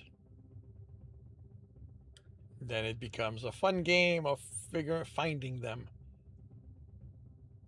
The find function is very nice until you realize it shifted multiple times.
You're using the on-screen keyboard because your one broke. Oh, well, I hope you can replace it and be able to have an easier time.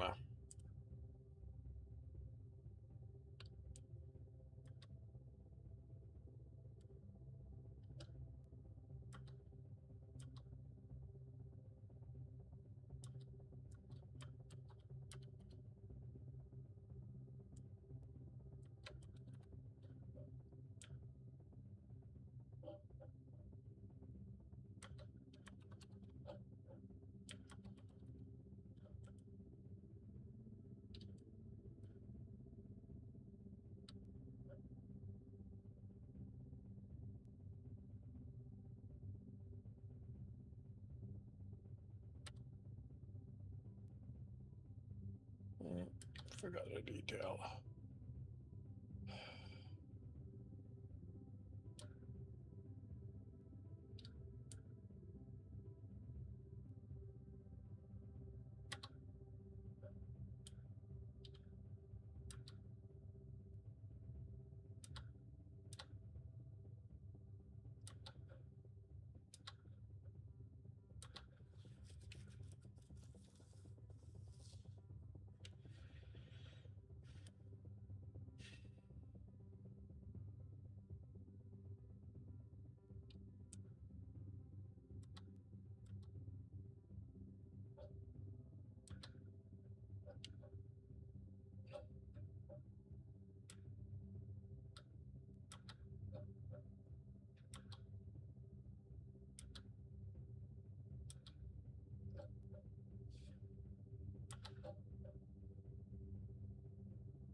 Hmm, interesting.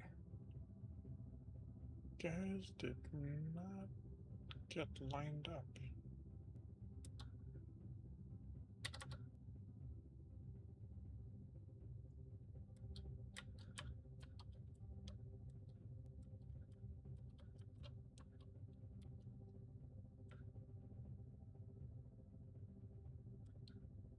Hmm.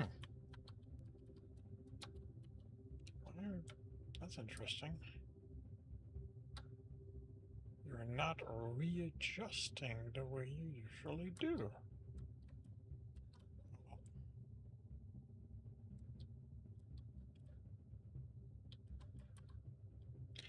It's a dark fantasy shifter romance. Cool.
Yes, I know you're not going to let me do that there. I don't understand why. In the end, the book main character loses his arm during the king's contest.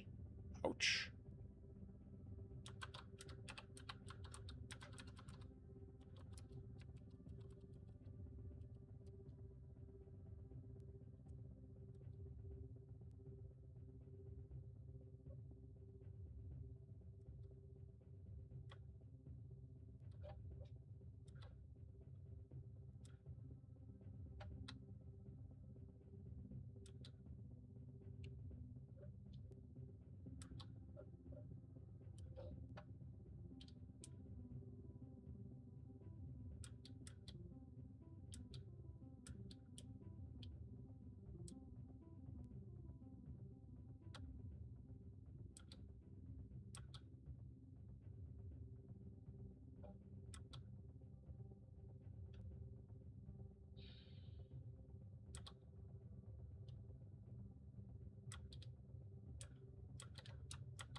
Gotta go. Alrighty.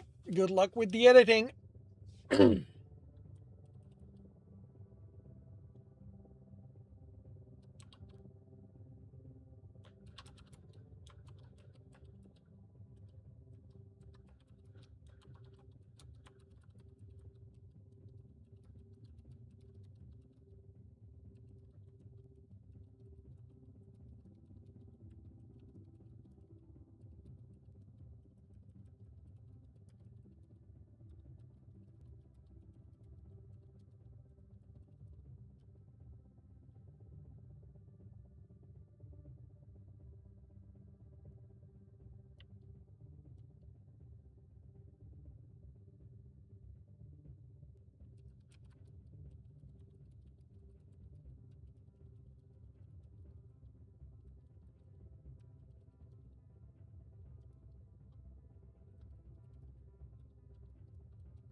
Hey, Angel. The recording went well.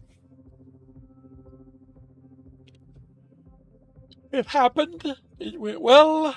Fixed mistakes.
Hmm, that's interesting.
That feels somewhat.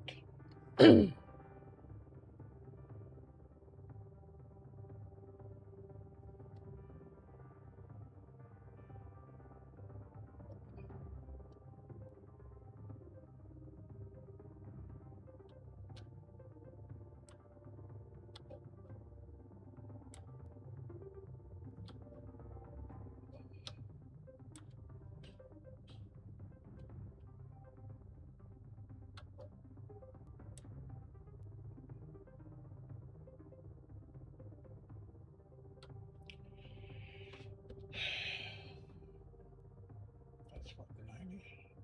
Well, it's 95. That is.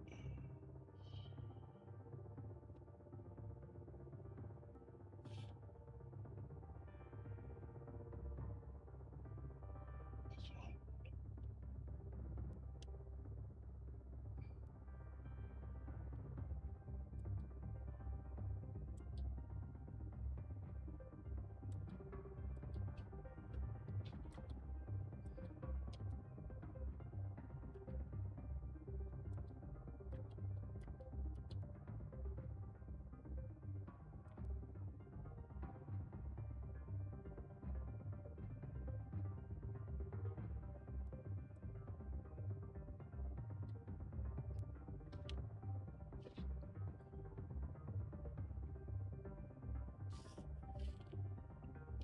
That's square enough, I think.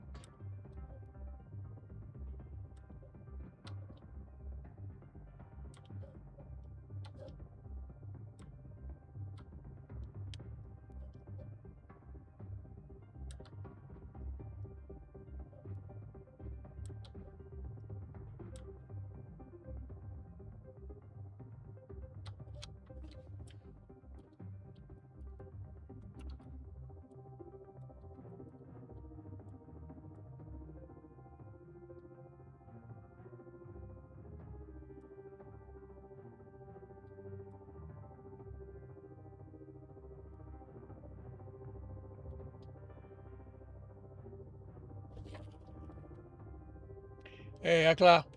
Welcome to the stream. How are you doing today?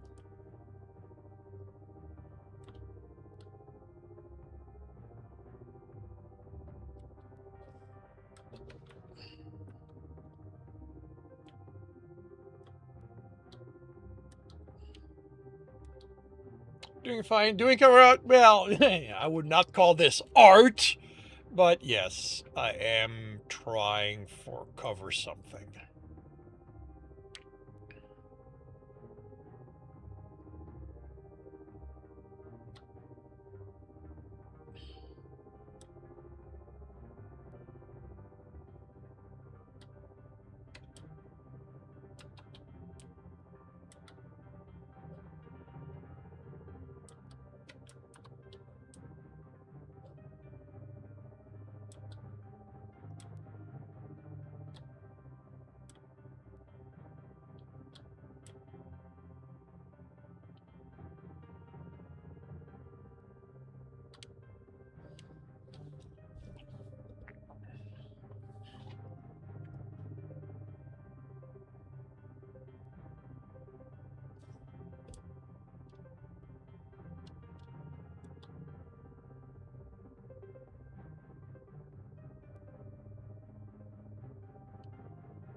That is probably the best I can do.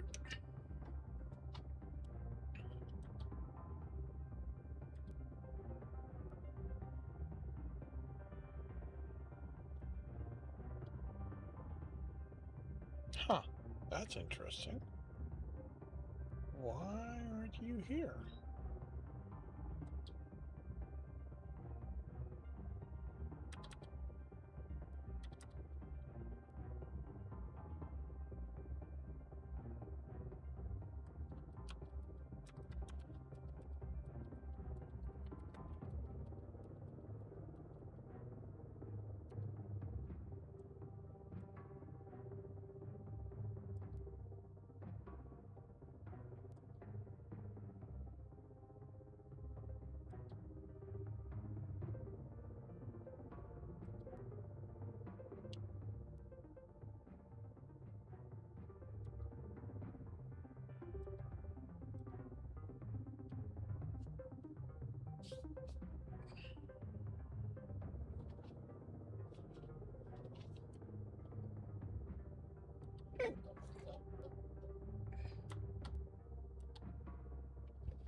Alrighty.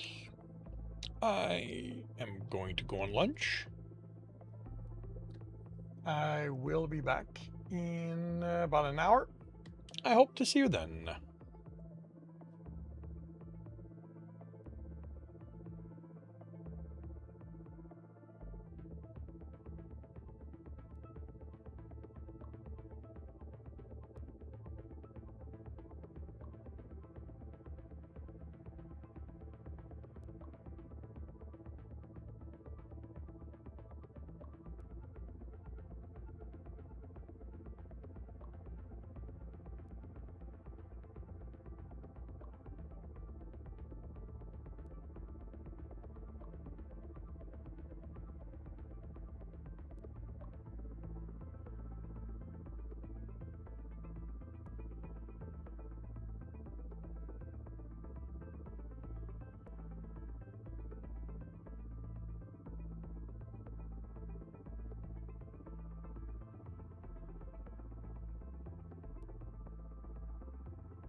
And welcome back, everyone.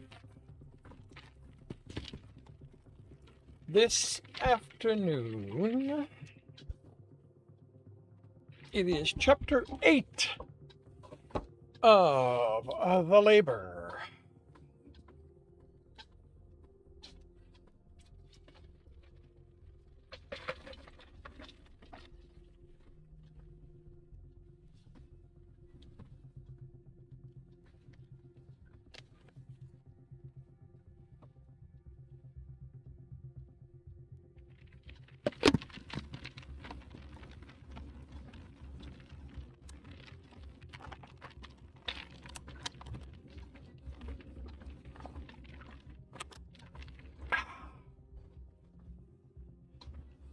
Hello, James. Consider yourself hugged back. How are you doing? All right, this is a Tristan chapter.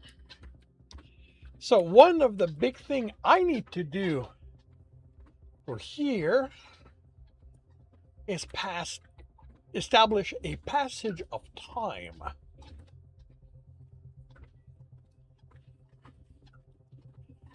Because with the next chapter,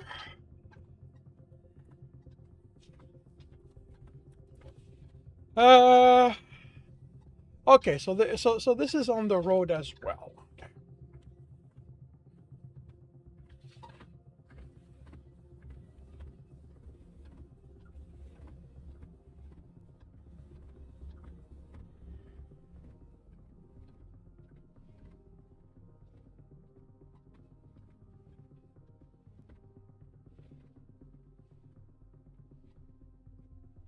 How went lunch? It went well. Did a bit of cleaning around the house. And otherwise, sat on my computer and rested.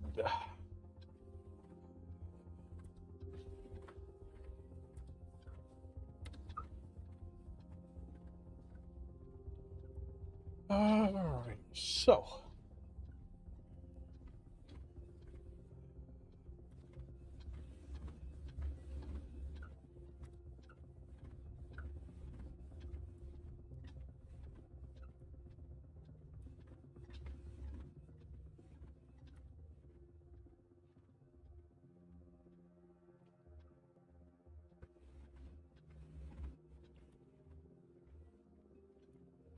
Uh,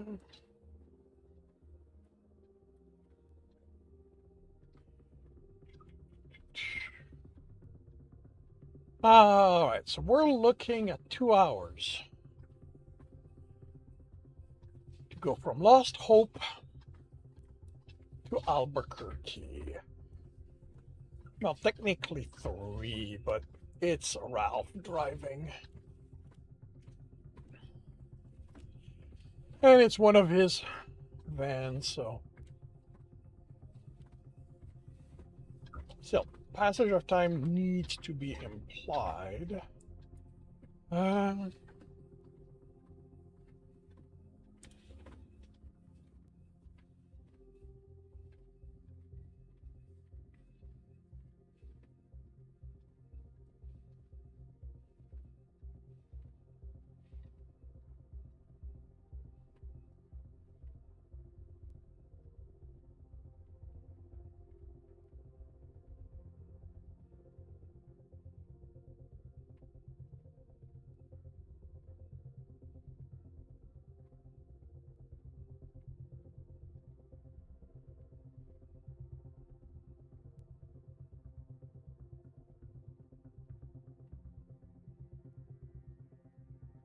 Uh, so.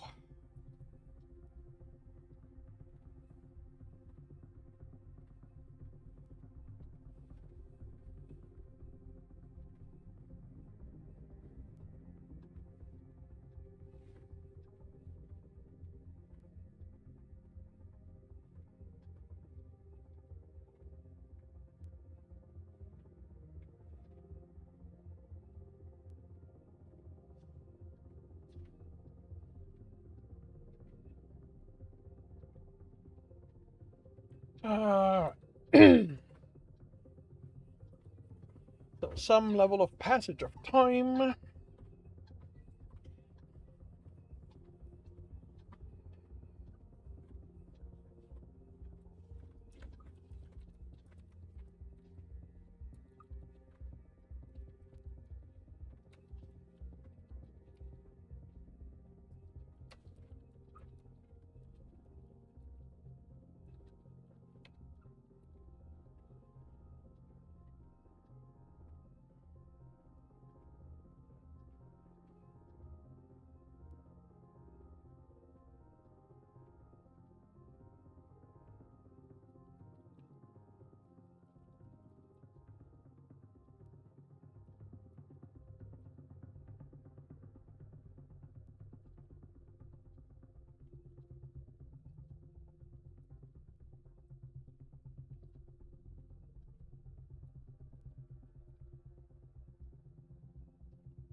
What did he actually say?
Welcome back, Angel.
Your girl is in the living room going crazy with your husband. Well, at least it's with him, not you.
You are about to DM, all right?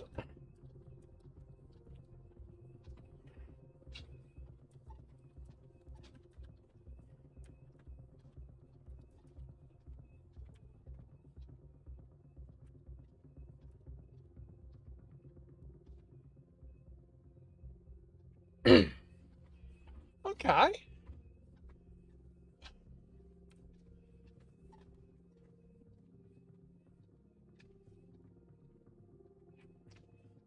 Okay, that definitely makes the targets, the individual targets, more visible.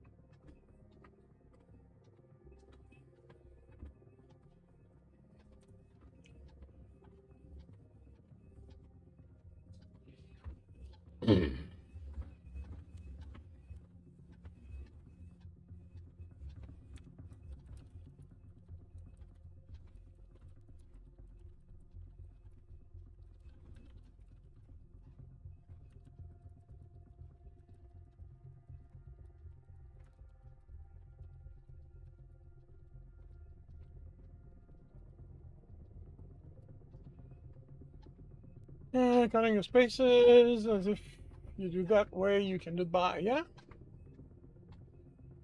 And it's still roughly a circle.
Um, I switched to third person. Um,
enjoy the lurk and the food, James.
Hey, Nathaniel.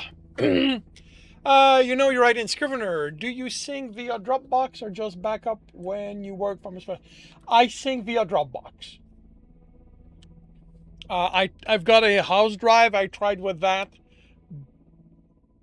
because I'm almost always inside the house, but that didn't work well. And Dropbox adds the option of, if I pull out my traveling laptop from somewhere, if it still works, it's been a while since I've used it. I can go out and get more writing done. Welcome to the stream, Nathaniel. How are you doing today? I was with Google Drive for a while, but then they had something about auto deleting in files that were older, and I just went, yeah, no, I'm not risking that, because even though some of my files may be old, nothing should be deleted.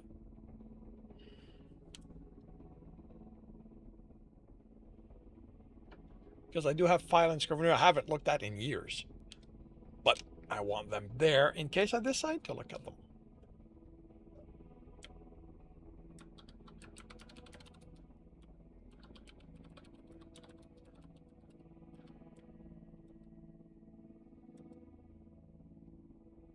You've put your baby in hope she'll fall asleep.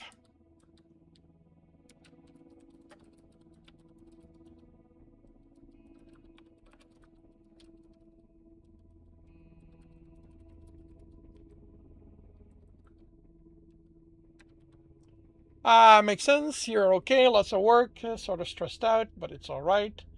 You mean Scrivener is nice, but you didn't like Dropbox too much a few months ago. Maybe you should. Well, the thing is, that's the only thing I do with Dropbox. I don't use it for, well, that and backing up my stories, because I always put a copy there of my latest files. But yeah, like, I don't use it for anything else. I'm not a fan of Dropbox, but it's the best one I have found for this specific case use. You get conflict, really? Do you have the app on your computer? Like, when you look at Windows Explorer, is Dropbox in it?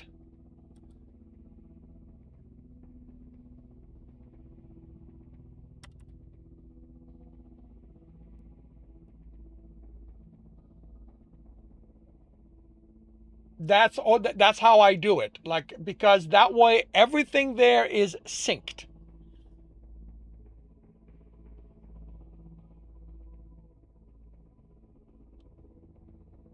So everything is always there. So there's no waiting for a file to sync. The Ember Gods. What the hell is that? Okay, 2016. Yeah, that's old.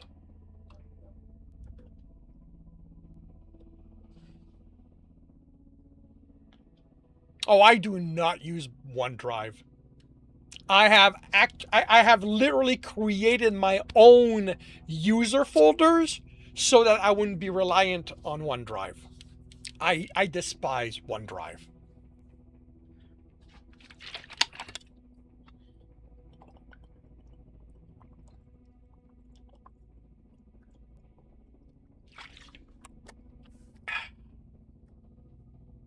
OneDrive is a curse. Yes, it is.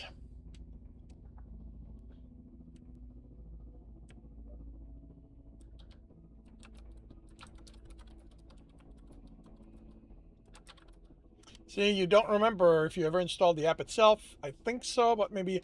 Yeah, I mean, yeah. Look, I mean, I would look at it again. It's one only way to sync the mobile app. Otherwise, that it's the only one to sync to the mobile. Well, again, like that's the only thing I do with it. Um,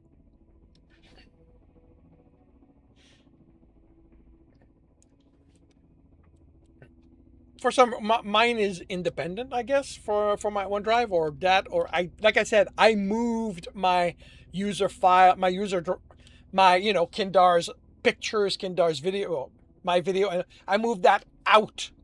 Like I literally created my own folders, put them in my own place, so that it would not, I would not have to depend on OneDrive. Um, but yeah, Nathaniel, like try it. Maybe update the app. Um, but yeah, like if you have conflicts, like I'm not sure why, because I've never had them. Like I mean, every so often I will get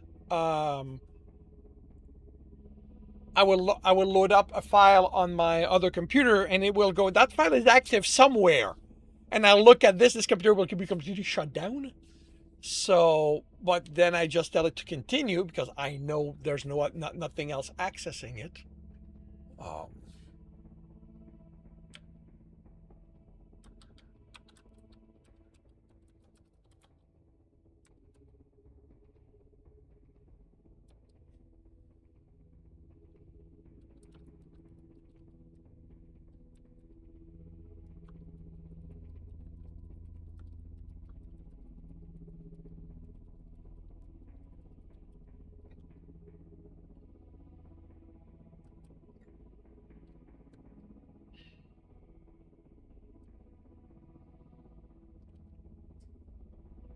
22 grand, 22,000 words. Quite pleased with that.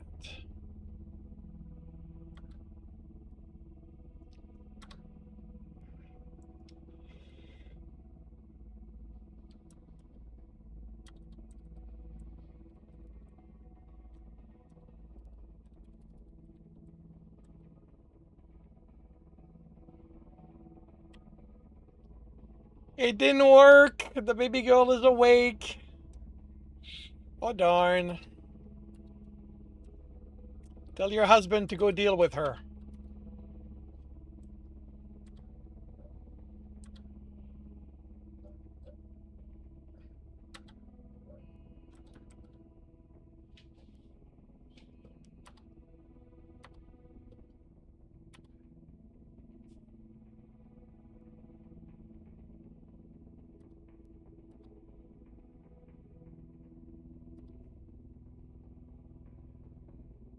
He left her with you and her playmat.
most millennials had that city playmat. Okay.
Yeah, I'd like you to make up your mind.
Did I email it?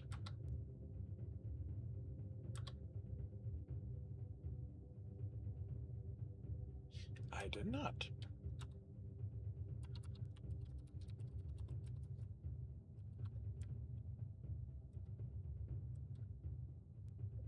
Fortunately for me, he's not actually online right now, so I have time to email it and him not realize I did not do it before I told him I had.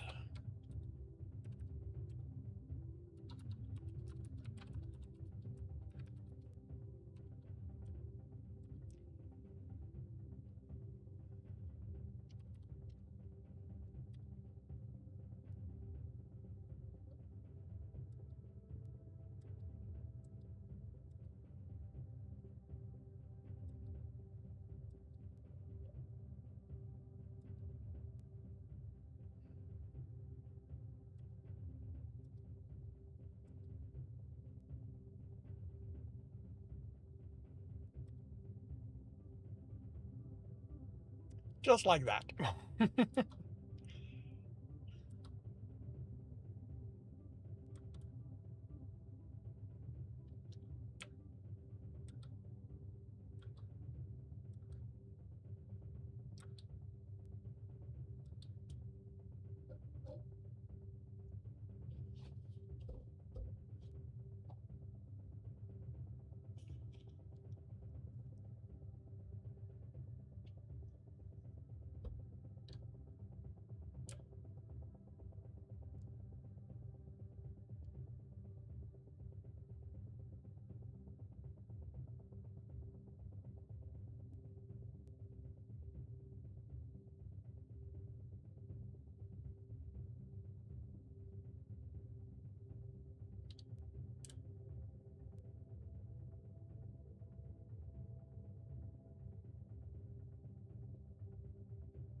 Alright, well, my writing's done. I think I'm going to bring this to an end early today. Actually, I'll be right back.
Alrighty. Thank you very much, everyone, for dropping by and keeping me company. I will be back tomorrow morning, 8 a.m. Eastern Time. I will be working on Mind Your Step, and in the afternoon, The Engineer's Family. I hope to see you then. Thank you, Angel. Thank you, Nathaniel. If I do not, I hope you have a good week, a good weekend.